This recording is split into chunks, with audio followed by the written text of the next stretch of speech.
ဒီဇလန်လေးမတက်စခင်ကျွန်တော်ရဲ့ဒုတိယ channel လေးဖြစ်တဲ့ Family မြန်မာ channel လေးကိုလည်း subscribe လုပ်ပေးဖို့တောင်းဆိုပါရစေခင်ဗျာဒီ channel လေးကနေဟာတာဗီဒီယိုတွေမိဘမြတ်တာပွဲဇလန်တွေပရလောကဇလန်တွေနဲ့ပညာပေးဇလန်တွေကိုတင်ဆက်ပေးသွားမှာပဲဖြစ်ပါတယ် Family မြန်မာ channel လေးရဲ့ link လေးကိုတော့ကျွန်တော်အောက်က description ထဲမှာထည့်ပေးထားပါမယ်ခင်ဗျာ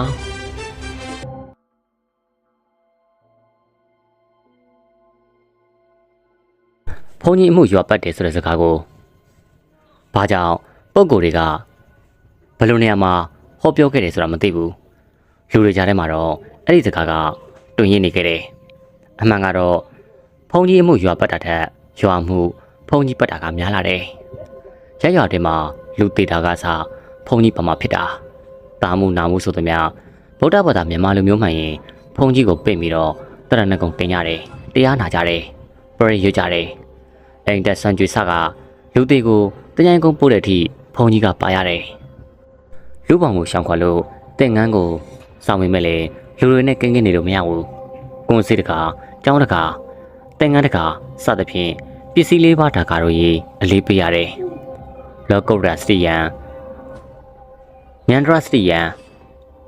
ဗုဒ္ဓရာစတိယံစတဲ့ဗုဒ္ဓရှင်တော်မြတ်ဖရာတော်မှာဗုဒ္ဓဖရာဖြစ်တကူတဲ့နိဗ္ဗာန်မတ်ဖို့ခီလန်ကိုမကြော်မြန်းနိုင်တော်မူသေးပဲလောကကောင်းကျိုးအဆွေမျိုးညာတကကောင်းကျိုးကိုအရင်တည်ဖို့ဆောင်ရွက်တော်ရသေးတယ်ဒီတော့ရွာမှုဘုန်းကြီးပတ်လို့ရွာကျိုးစွန့်စေးတကာတို့ကျိုးကိုဥပဇင်ဥပဏိတာကဖရာသားတော်ပြီးဆောင်ရွက်နေရတာကတော့သူ့ရဲ့လှုပ်ဆောင်ချက်တွေကိုယနေ့ခေတ်စားနေတဲ့ကမ္မယဆန်ဆန်နတ်ဆုံးကဝေမော်တိုက်ပညာလိုပဲပြောဥပဇင်ဥပဏိတာကပါဏိတက္ကသိုလ်ကျောင်းထွက်ဘွဲရပညာတတ်ပြီးထေရဝါဒဗုဒ္ဓသာသနာနဲ့မကွယ်ကွင်းရလေအောင်အမြဲဥတီလှုပ်ဆောင်လေးရှိတယ်အခုလေကျောင်းတက္ကကြီးဦးညွန့်တင်ရဲ့တာအကြီးဆုံးဖြစ်တဲ့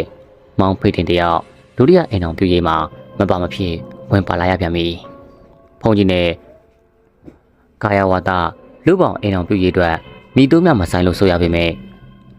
အဲ့ဒီလူပောင်မှုဖုန်ကြီးထံအခုလိုပတ်သက်လာတဲ့ခါမှာတော့အရှင်ဖေဟာ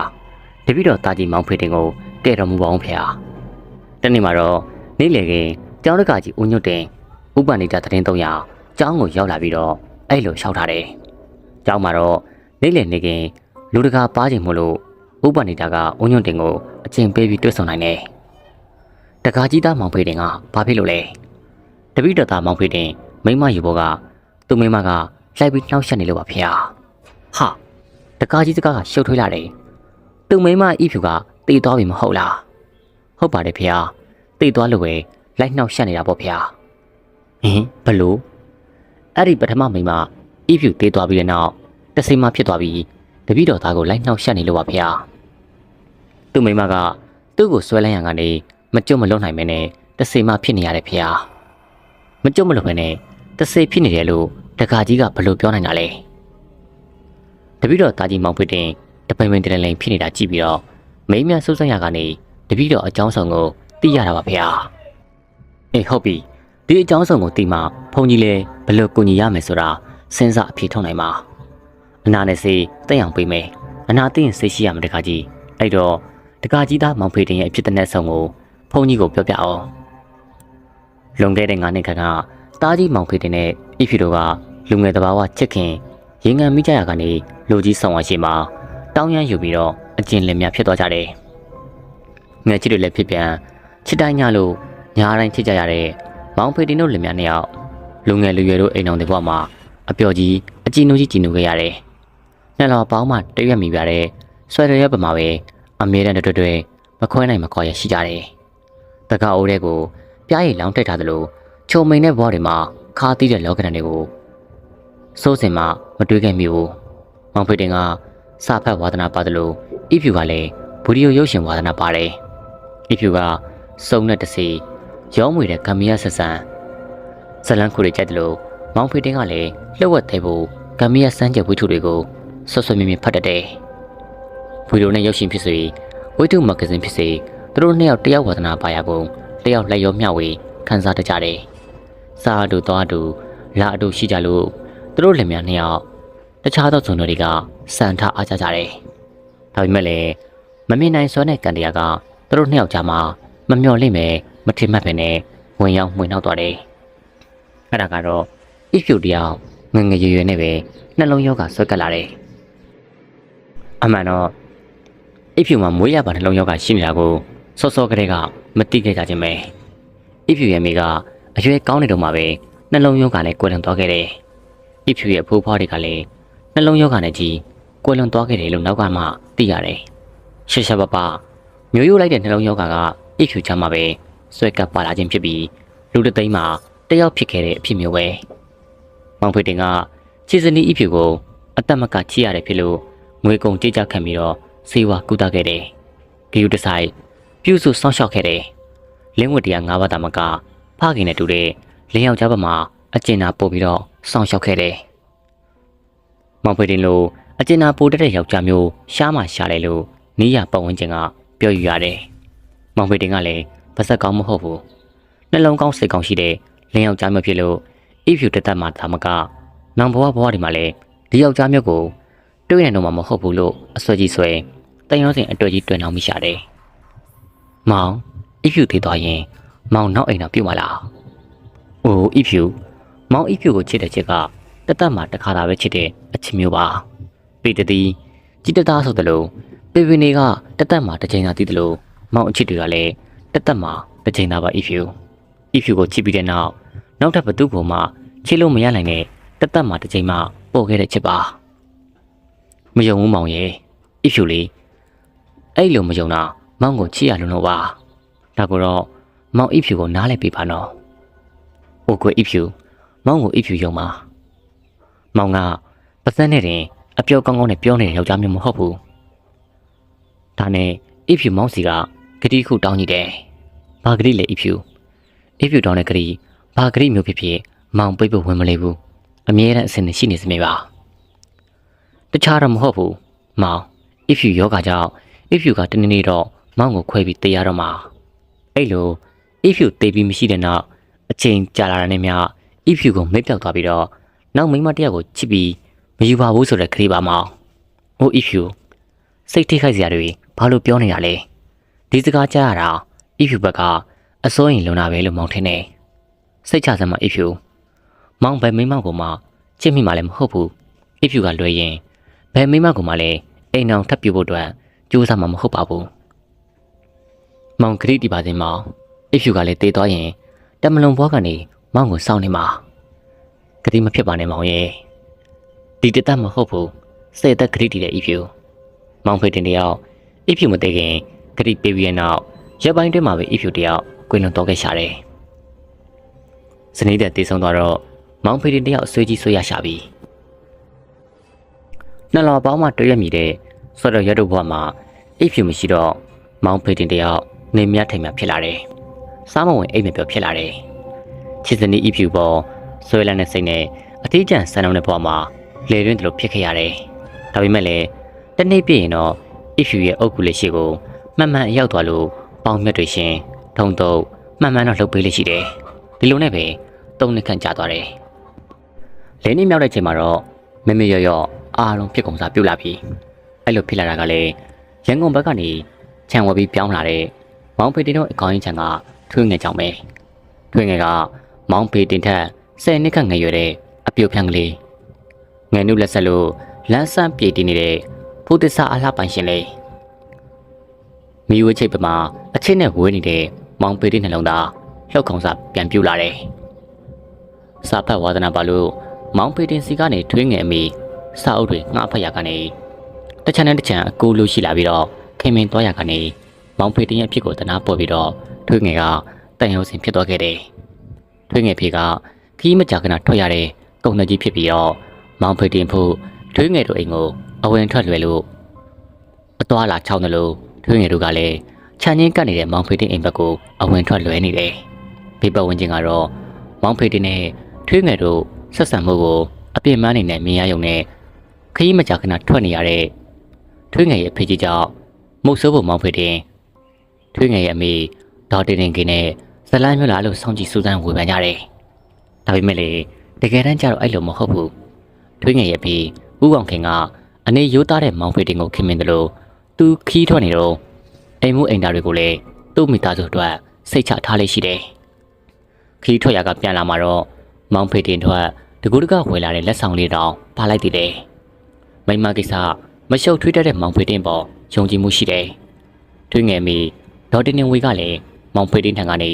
ဂမ်ဘီယာစမ်းကြံမဂ္ဂဇင်းတွေဗီဒီယိုတိတ်ကူတွေအပြန်အလှန်လဲလေငှက်ဖက်လေးရှိကြကဝါသနာတူတွေဖြစ်ကြတယ်ထွေးငယ်တို့ချက်မှာမောင်ဖေတင်ရဲ့ချင်းဘက်မှာရှိပြီးတော့မောင်ဖေတင်တို့ခြံကြီးတက်မှာတော့အရေးအဝါသားကောင်းတဲ့ခရီးပင်ကြီးရှိတယ်ခရီးပင်ကြီးရဲ့အောက်မှာလူထိုင်လို့ရတဲ့တစ်သားခုံဝိုင်းတစ်ခုကိုရိုက်ထားတယ်အဲ့ဒီခုံဝိုင်းကလေးမှာထိုင်ပြီးတော့မောင်ဖေတင်နဲ့ထွေးငယ်တို့ကဖတ်ထားတဲ့ဝိတုဇလန်တွေအကြောင်းပြောကြဆိုကြတယ်ဂမ်ဘီယာဝိထုတချို့ကခြောက်ချားစရာထိတ်လန့်သေးဖို့စရာတွေကိုအပြန်အလှန်ဆွေးနွေးကြတယ်ဒီတော့တရက်တစ်စီနာနာဘဝနဲ့ပရလောကသားတွေကသူတို့ပြောကြဆိုကြတဲ့စကားတွေမှာမပါမဖြစ်ပါနေရတယ်ဒါကိုလည်းသူတို့ကယုံကြည်ကြတယ်ဝါသနာတို့ဇယိုက်တူတူချင်းအနေနီးစရာကနေတန်ရောစင်တွေ့ကမောင်ဖေတင်နဲ့ထွေးငယ်တို့ကချစ်မိကြတဲ့ဖြစ်ကိုရှောက်ရှိသွားကြတယ်ဒါကြောင့်အဲ့ဒီခရီးပင်ကြီးအောက်မှာပဲနှစ်ယောက်သာညတွေမှာချင်းတွေ့ဆုံမိကြတယ်အဲ့လိုချင်းတွေ့ကြမှာတော့သူတို့နှစ်ယောက်ဖို့ရိုးကနေရစ်ကနေအရေးရောင်တွေမကြာခဏတွေ့ရပြီးတော့လူချင်းကြွကြတဲ့အထိဖြစ်တတ်တယ်နှစ်ယောက်စလုံးရဲ့စိတ်တွေကတရိုးတရီမတုံမတန်ဖြစ်လာတာကြီးပဲအဲ့လိုဖြစ်ပြီးတဲ့နောက်ဒီလောက်နဲ့မပြီးဘူးမောင်ဖေတင်ညအိတ်တဲ့ခါမှာတော့မောင်ဖေတင်ရဲ့ကွယ်လွန်သွားသူဇနီးဖြစ်သူအီဖြူရောက်လာပြီးတော့မောင်ဖေတင်ကိုဝမ်းနဲ့စကားကြည်ကွဲစကားဆိုလို့ရှိတယ်ရက်ဆက်လိုက်တာမောင်ထားခဲ့တဲ့ဂရီတွေမေ့သွားပြီလားအီဖြူရဲ့ကူကိုရောက်မလာခဲ့တာမောင်အီဖြူကိုမေ့လိုက်ပြီဆိုတာသိခဲ့တယ်ဒါပေမဲ့အီဖြူကမောင်ကိုမိမထားနိုင်ဘူးလေထွေးငယ်ဆိုတဲ့ကောင်မလေးကိုအီဖြူရဲ့ချစ်ကိုခွဲဝင်မပေးနိုင်ဘူးမောင်ထွေးငယ်ကိုမချစ်ရဘူးအီဖြူကိုပဲချစ်ရမယ်ထွေးငယ်နဲ့မောင်တို့ဇာလန်ကိုခုချိန်ကစပြီးတော့ရက်လိုက်ပါမောင်နော်အီဖြူမောင်ကိုဘယ်တော့မှလက်လွတ်စောင်းရှုံးမခံနိုင်ဘူးတမလွန်ဘွားကနေသစ္စာရှိစွာနဲ့စောင့်နေတယ်ဆိုတာမောင်တတိယပါပထမတော့မောင်ဖေတင်ကိုလာတွေ့တဲ့အီဖြူကညင်တာပဲဒါပေမဲ့မောင်ဖေတင်ကအိမ်မက်လွတ်တာသဘောထားလို့ထွေးငယ်နဲ့ချင်းတွေ့မြင်တွေ့လာတဲ့ခါမှာတော့အီဖြူဘက်ကကြမ်းကြမ်းတမ်းတမ်းနေဖြစ်လာတယ်နောက်တစ်ချိန်ထွေးငယ်နဲ့ချင်းတွေ့ပြီးအိမ်ပြန်ရောက်မှာတော့အိမ်ခန်းမှာချိထားတဲ့အီဖြူနဲ့မောင်ဖေတင်မင်္ဂလာဆောင်တုန်းကအမတ်တရရိုက်ကူးထားတဲ့ဓာတ်ပုံကြီးကလေမတိုက်ငလေးမလှုပ်ပဲနဲ့ပြုတ်ကျသွားခဲ့တယ်ခွန်းဆိုပြီးတော့မှန်မောင်ကမှန်ကွဲစားနေတော့ဆင်ပြီးတော့မောင်ဖေတင်ရဲ့ခြေလမ်းတွေနောက်ကိုဆုပ်လိုက်ရတယ်ပြီးတော့မှတမန်တလင်းပေါ်မှာကြာကွဲနေတဲ့မှန်မောင်ကိုကောက်ယူပြီးတော့ကြည်ကွဲစာကြည့်လို့အီဖြူကိုတောင်းပန်လိုက်တယ်မောင်ကိုခွင့်လွှတ်ပါအီဖြူပြီးတော့နားလဲပေးပါအီဖြူကမောင်ဘယ်တော့မှမမုန်းဘူးမောင်ဖေတင်တောင်းမမှန်ပြောဆိုပြီးတော့တပ်ပုံမှန်ကွက်ကြီးကိုပြန်ချိတ်မထားတော့ဘဲနဲ့ဗီဒီယိုအန်ဆယ်တွေကိုထည့်ပြီးတင်လိုက်တယ်အဲ့လိုထည့်တင်လိုက်မိကမှပို့ပြီးဆိုးလာပြီမောင်ဖေတင်ညဘက်အိပ်ပျော်သွားတဲ့ခါမှာတော့အီဖြူရောက်လာပြီးတော့ကြမ်းတယ်အီဖြူကအရင်လာတော့ကလို့ညင်တတာမရှိတော့ဘူးငယ်ရွယ်စဉ်ကဝစ်စင်ထားတဲ့ဝက်ကောင်းစားလာတွေမဟုတ်တော့ဘဲနဲ့သူမဆုံးလို့အာသဝချတော့ကဝစ်စင်ပြလိုက်တဲ့အဝတ်စားတွေကိုသွေးတွေရွှဲနေပြီးတော့အပုံနဲ့တွေနမ်းဟောင်းပြီးကြောက်စရာထိတ်လန့်စရာအသွင်မျိုးနဲ့ဖြစ်နေပြီမောင်ကတားတာတော့မရလောက်အောင်ဟိုဟာမနဲ့အဖြစ်သေးနေပြီလားဘာပဲဖြစ်ဖြစ်အီဖြူမောင်ကိုအဆုံးရှုံးမခံနိုင်ဘူးအီဖြူတတိပေးနေတာကမှမောင်လိုက်မနာဘူးဆိုရင်တော့အီဖြူအစိုးမစိုးနဲ့တော့နော်မောင်ကိုအီဖြူချောမော့ပြောလို့မရတော့ဘူးဆိုတာသိလိုက်ပြီအခုတော့မှမောင်ကအီဖြူနဲ့မင်္ဂလာဆောင်တော့ကတွေ့ရိုက်ခဲ့တဲ့အမတ်တရဓာတ်ပုံကိုကြောင်ထိုးထားလိုက်တဲ့အနေနဲ့အန်ဆယ်တဲ့ကိုတင်ပြီးတော့တော့ကတ်ထားလိုက်ပြီမဟုတ်လားမောင်ဘက်ကဂရိဖြိုင်တော့အီဖြူကလာရက်ဆက်ရတော့မှမောင်အီဖြူကပြောရင်းနဲ့သူမရဲ့ညစ်ပေဖူးရောင်နေတဲ့လက်ကြီးနှစ်ဖက်ကိုစတန်ကမောင်ဖေတင်စီကိုတိုးကတ်လာပြီးတော့မောင်ဖေတင်ရဲ့လေပင်ကိုညှစ်ထားတယ်မောင်ဖေတင်တယောက်သူ့ရဲ့လေပင်ကိုအိယာထဲမှာရောင်ရမ်းပြီးတော့ကိုင်းနဲ့ထားလိုက်မိတယ်ဒီလိုနဲ့ပဲတညလုံးပြန်မအိပ်ရတော့ဘူးအိမ်ညာကတညလုံးမိုးလင်းခဲ့တယ်မောင်ဖေတင်ဖြစ်ရဆိုကသူ့ချစ်သူမကလေးထွေးငယ်နဲ့ချင်းမတွေ့ရအောင်ဖြစ်လာတယ်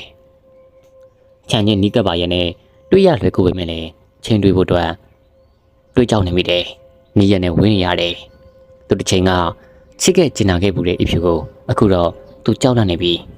အဖြူအကြောင်းကိုတတိယတိုင်းမစင်းစားနိုင်အောင်ဖြစ်နေပြီအိတ်လုံးမပြော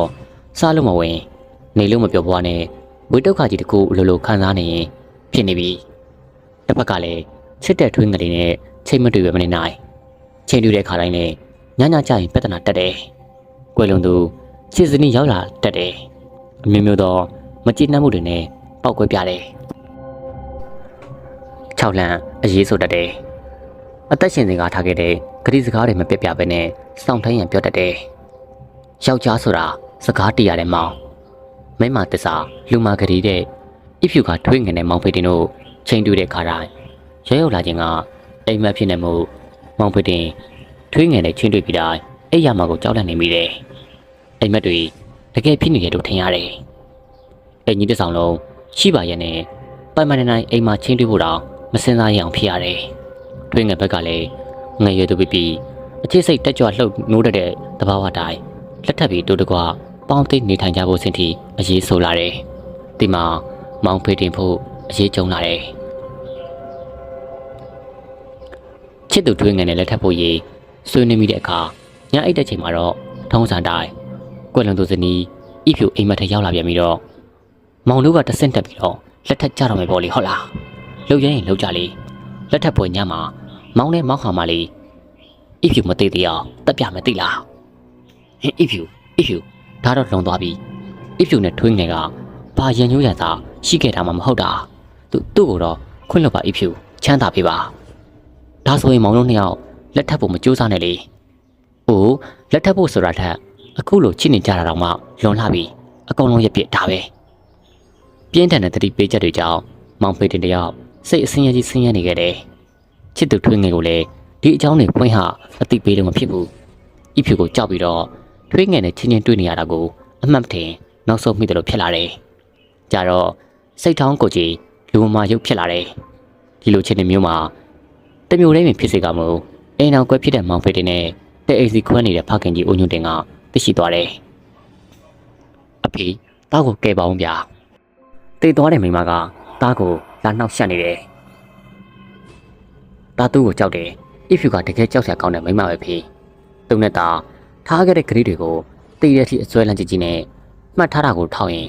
သူပြောခဲ့တယ်လို့တားနဲ့ထွေးငယ်တို့လက်ထပ်ဖြစ်ရင်တော့တကယ်တက်ပြစ်မှာပဲဖေ။တားသူ့အကြောင်းကိုသိတယ်။တားအဖြူကိုကြောက်တယ်။ထွေးငယ်ကလည်းသူ့ကိုလက်ထပ်ဖို့ကြီးပြောနေတာ။တားဘာလို့ရမလဲဖေ။တားသိချင်းပြီဗျာ။တားရဲ့ဖြစ်စံကြောင့်ဖခင်ဖြစ်သူမကြံတတ်မစီတဲ့ဖြစ်နေပြီ။တမလွန်ပရလောကမရှိဘူးလို့လေတစ်ဖက်ဆုံရောက်ရုပ်ဝါဒဆန်းဆန်းမယုံကြည်နိုင်သူလည်းဖြစ်တယ်။တားမောင်ဖေတင်တို့ကြောင့်အခက်ပွင့်နေတဲ့ဖခင်ဦးညွတ်တင်နောက်ဆုံးမှာတော့သူတို့ကိုးကွယ်အားထားတဲ့ကံပေါ်ကျောင်းဆရာတော်ဦးပဇင်ဦးပဏိတာထံရောက်လာကြခြင်းဖြစ်ပါတယ်။ဦးပဇင်ဦးပဏိတာကဦးညွတ်တင်ထံကကြားသိရတဲ့သူ့သားမောင်ဖေတင်ရဲ့ပရလောကဖြစ်အဆန်တွေကိုတေချာနားထောင်ရင်းနဲ့အခုလုံးမှတ်ချက်ချတယ်။အခုကိစ္စတွေကအစွဲလန်းကြီးလို့ဖြစ်ရတာ။အဲ့ဒီအစွဲလန်းကိုကြုံအောင်လို့အရင်ချွတ်ရမယ်တကားကြီး။ဘလို့ချွတ်ရမှာလဲဦးပဇင်ဖေဟာ။တပည့်တော်သားအတွက်ဆိုရင်ငွေဘလောက်ပဲကောင်းကောင်းလုပ်ပါမယ်။တကားကြီးတို့လိုလူတွေကြောင့်ဟိတ်နဲ့ဟန်နဲ့ပယောဂဆရာတွေကံမီးရဝိဇာကြီးတွေကိုကိုကံမီးရပညာရဲဆိုတာဖះဟောကဘလို့ဆိုထားတယ်။အခုတက်ရောင်ကားတွေကဘလို့အဓိပ္ပာယ်ကောက်လွဲနေရဆိုတာကိုဂါနာနာမသိကြပဲနဲ့ဆရာလူလုံးနေတဲ့လူတွေစားပေါက်တွေပဲဒီကိစ္စကိုကြီးကြီးကျယ်ငွေကုန်ခံနေကြမလို့ဘူးတပည့်တော်တားစောနဲ့ပြောမိတာပါဗျာကဲဒါတွေထားတော့ဗျာဒီလောက်အဆွဲလန်းကြီးတဲ့တရက်တစ်စီမှာခမသားရဲ့အိမ်ပေါ်ကနေထွက်ပြေးအောင်ကျုပ်လုပ်ပေးမယ်ခဏတော့စောင့်ဥပစင်ဥပဏိတာကအဲ့လိုပြောဆိုပြီးသူ့ရဲ့တကားရင်ဖြစ်တဲ့ဦးညွန့်တင်ကိုထားခဲ့ကသူ့ကျင်းဆက်ရအခန်းထဲမှာဝင်သွားတယ်အခန်းထဲမှာတော့10မိနစ်ခန့်ကြာတဲ့နောက်စာအိတ်တဲ့အိတ်ကိုကင်ပြီးတော့ပြန်ထွက်လာတယ်ကဲဒီစာအိတ်ကိုယူသွားခမည်းနဲ့ခမည်းသားကလွှဲပြီးတော့ဘယ်သူမှမသိစေနဲ့ပြီးတော့အရေးတော်မပြီးမချင်းဒီစာအိတ်ထဲကအစီအစဉ်တွေကိုဖွင့်ပြီးတော့ဘယ်သူမှမဖတ်ရဘူးရုံကြည်နဲ့ခမည်းသားရဲ့ခေါင်းအောက်မှာထားအိတ်ဖို့ပြောအဲ့လိုအိမ်လေစိတ်ကိုတန်တန်ရှိပါစေဖះရှိခိုမေတ္တာဖို့အမျှဝေပြီးမှအိတ်ကျုပ်ပြောတာတွေကိုသာတက်သွေးမတင်ရအောင်အတိအကျလုပ်ပါ တခါကြီးဦးတင်ညုံကဥပဏိတာပေးလိုက်တဲ့စာအိတ်ကိုယူပြီးတော့အိတ်ထဲကိုတရုတ်တေးထည့်ခါဥပဏိတာကိုကြော့ပြီးတော့ပြန်ထွက်သွားတယ်အဲ့နောက်3လကြာမှာတော့တခါရင်ဖြစ်သူဖခင်အိုညွတ်တဲ့နဲ့တူတားဖြစ်သူမောင်ဖြစ်တဲ့သူ့ရဲ့စနေတစ်ကလေးထွေးငယ်တို့မိသားစုဥပစင်ဥပဏိတာရဲ့အကြောင်းကိုပြောင်းရွှင်ကြည့်နေသွားရောက်လာကြတယ်သူတို့လူဝတ်တမ်းမဲ့ပစ္စည်းတွေနဲ့ဝိပုကြော့ကြပြီးတဲ့နောက်ဥပစင်ဥပဏိတာကိုကျေးဇူးတင်စကားပြောဆိုကြတယ်တပိတော်တာမောင်ဖေတင်ကိုအချင်းချင်းတိုးတက်အောင်ကုသပေးတဲ့အတွက်ကလေးတွေရောတပိတော်ပါအများကြီးကျေးဇူးတင်ပါတယ်ကျုပ်ကကုသပေးတယ်ဆိုတာထက်အစွဲချုပ်ပေးတယ်လို့ပြောပါတယ်ခါကြီးမှန်မှတစေမတရဲမဣဖြူရဲ့အစွဲကိုချုပ်ပေးတာကျေးဇူးတင်ပါတယ်ဖေ။တကယ်တော့တစေတရဲမဣဖြူရဲ့အစွဲဆိုတာထက်တခါကြီးရဲ့သားမောင်ဖေတင်ရဲ့အစွဲကိုချုပ်ပေးတယ်ဆိုရင်ပုံမှန်လိမ့်မယ်ဗုဒ္ဓဘာသာယူဆရာတည်ဆုံးသူကသူပြုခဲ့တဲ့ကုသိုလ်ကံအကုသိုလ်ကံရဘယ်ပုံဘယ်ဘဝရောက်နေလဲဆိုတာမသိကြရဘူးဒါပေမဲ့မောင်ဖေတင်နဲ့ဣဖြူတို့မတိခင်ရဲ့ထားခဲ့ကြတဲ့ကတိကိုတခါကြီးတက်ကမမိတ်နိုင်ပဲနဲ့ဆွဲလန်းကြိမ်ခဲ့တာဒါဆိုတစေတရဲမှဣဖြူရောက်လာပြီးတော့သားကို6လနာကရောအဲ့ဒါကတော့တစေတရဲမှဣဖြူတကယ်ရောက်လာပြီးတော့6လနာမဟုတ်ဘူးခမသားဆွဲလန်းကခမသားကိုပြန်ချောင်းနေတာသူ့စိတ်ထဲမှာသူ့မိမဣဖြူမတိခင်ကပေးခဲ့တဲ့နောက်မိမတယောက်ကိုချစ်မိပြီးမယူပါဘူးကတိကြီးကိုမိမပြောင်းဝင်နဲ့ဆွဲလန်းနေခဲ့တာအဲ့ဒီဆွဲလန်းကသူ့ရဲ့မသိစိတ်ထဲမှာကိန်းအောင်နေတယ်သူ့ရဲ့အဲ့ဒီအဆွဲလန်းကိုသူ့ဝါသနာကြည့်ပြီးတော့စိတ်ပါလက်ပါဖက်လက်ရှိတဲ့ခေတ်ပေါ်ကံမရစာအုပ်တွေကသူ့ကိုဆွဲယူခေါ်ဆောင်သွားပြန်တယ်အဲ့ဒီမှာကံမရစာအုပ်တွေထဲကဖြစ်ရက်တွေတိုင်းတည်တဲ့လူနဲ့မသိစိတ်လွှမ်းမိုးတဲ့အိပ်ပျော်သွားချိန်မှာတွေ့ပြီးတော့တည်တဲ့လူမကြိုက်တဲ့လုပ်တွေလုံးမိပြီးတော့ပြင်းမှုကျွလွန်ထားသူလိုဖြစ်တယ်တကယ်ပဲတရေတစ်စီမှာရောက်လေတဲ့အောင်ဖြစ်ပြီးတော့အဲ့ဒီဇလန်တွေကဖြစ်ပေါ်လာရတာပဲဒါဆိုဥပစင်းစီကဂါရမန်နန်တွေရေးထည့်ထားတဲ့စာအိတ်ကိုယူသွားပြီးတော့တပိတော်သားရဲ့ခေါင်းအောက်မှာထားပြီးတော့အစ်စီတာကရောဒီနေရာမှာယုံကြည်မှုဆိုတာအရေးပါလာတယ်အစွဲလန်းကိုယုံကြည်မှုရဲ့စင်ပွားဖြစ်တယ်မှုအငယ်စားလေးပဲကြောက်ဖတ်ထားတဲ့စိတ်ဓာတ်ဗေဒစာအုပ်တော်အုပ်မှာအမျိုးသားတွေရဲ့အတွင်းစိတ်မှာအမျိုးသမီးဆိုတာရှိတတ်တယ်လို့အမျိုးသမီးတွေရဲ့အတွင်းစိတ်မှာလည်းအမျိုးသားဆိုတာရှိတတ်တယ်အဖို့မှာတက်ပေါ်ဗျာအစွဲလန်းကြီးလို့ပဲဖြစ်ဖြစ်လေးချင်းရင်ပါနေလို့ပဲဖြစ်ဖြစ်မသိစိတ်မှာအစွဲလန်းရဲ့ဇက်ကောင်တကယ်ရှိတဲ့ရောတော်တော်ပြတတ်တယ်ဒါကို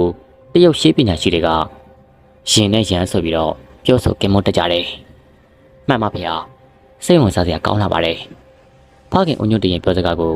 စာပတ်ဝါသနာပါတဲ့တာဖြစ်သူမောင်ဖေတင်ကပါဝင်ရောက်ထောက်ခံခဲ့တယ်ဟုတ်ပါတယ်ဗျာတပည့်တော်ပါဥပဇင်စကားကိုစိတ်ဝင်စားနေပြီဒါဆိုကောင်းတာပေါ့ကွာ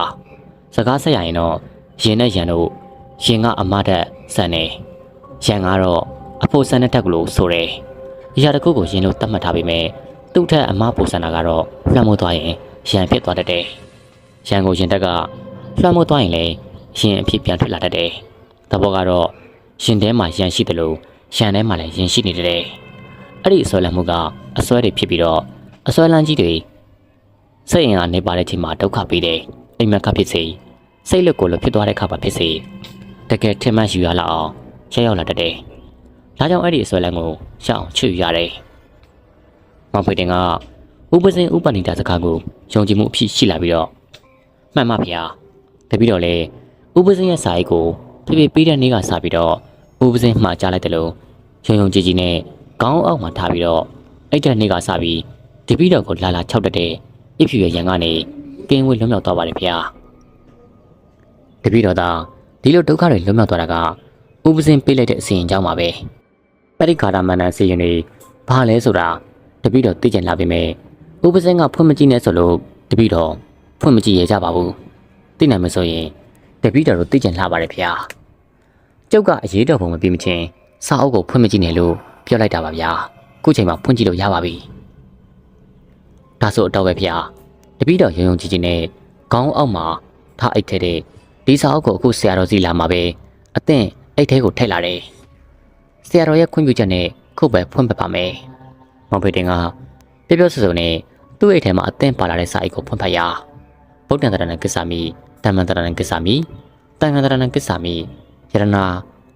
သုံးပါနဲ့တရဏဂုံသုံးပါးကိုဘယ်တော့မှမမေ့လီနဲ့ဆိုတဲ့စာကိုတွေ့လိုက်ရတာကြောင့်အံ့အားသင့်တယ်လို့ပြောလိုက်မိတယ်တပည့်တော်ကတရေတစိနှင်းနဲ့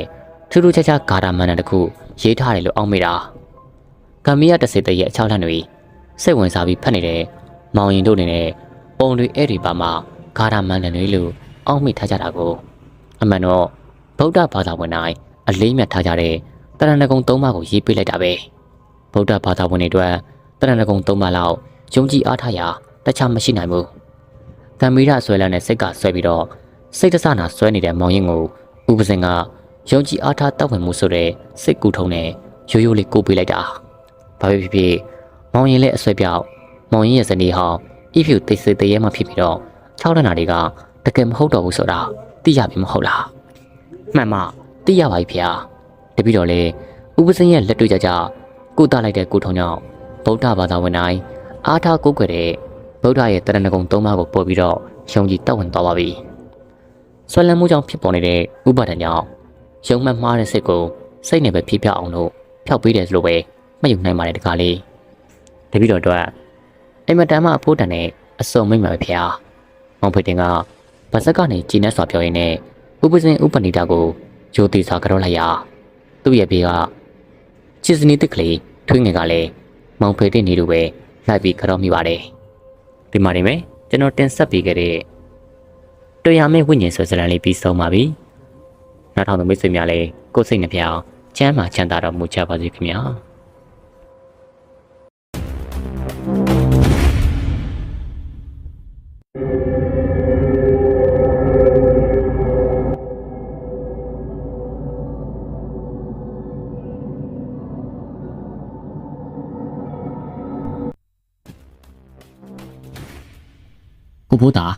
ကိုဖိုးတာကျမကိုကဲပါအောင်ကိုဖိုးတာကျမတရုတ်ထုထဲမှာပိတ်မိနေပြီးတော့နားထဲမှာဆက်ဆက်ကြားလိုက်ရတဲ့ပိုးထောင်တယောက်အဲ့ရကလန့်ပြီးတော့နိုးလာတယ်ဒါခင်လေးရဲ့အတမလားပြတလဲထားထိုင်ကဘေဘီကိုတစ်ချက်ကြည့်လိုက်တော့ဘေးနားမှာအိပ်ပျော်နေတဲ့သားလေးမိုးတာကလွယ်လို့ဘယ်သူမှမရှိဘူးငါစိတ်ဆွဲပြီးတော့ခင်လေးတန်ကိုကြားရတာလားဒါမှမဟုတ်ခင်လေးကမကြွမလို့ဖြစ်နေရလားပို့တာတယောက်စိတ်ဝေစွာဖြစ်သွားတယ်ပြီးခဲ့တဲ့တရလောက်ကစုံသွားရှာတဲ့ခင်လေးကိုတရိယာလမ်းဆွဲပြီးစပွဲတိန်ခုံပေါ်မှာတင်ထားတဲ့မှန်မောင်လေးတွေကခင်လေးတဲ့ပုံကိုအသာကောက်ယူပြီးတော့ကြည့်လိုက်တဲ့အခါအတိတ်ကပုံရိပ်တွေကမှုံဝါးဝါးနဲ့ပြန်ပြီးတော့မြင်အောင်လာတယ်ကိုပို့တာကျမကိုလေအိမ်ကလူကြီးချင်းသဘောတူထားတဲ့သူနဲ့လက်ထပ်ရတော့မယ်တဲ့ကျမသူ့ကိုလက်မထပ်ချင်ဘူးရှင့်ကိုပဲချစ်တယ်ပြောစုံနဲ့ဘိုးသားရင်ကုန်တွေကိုတုံးဝင်လိုက်တော့ဘိုးသားလည်းခင်လေးဖြူရဲ့ခေါင်းလေးကိုထပ်ပွားတက်ပြီးတော့မပြေဆုံးသေးတဲ့ဘွားတွေကိုလည်း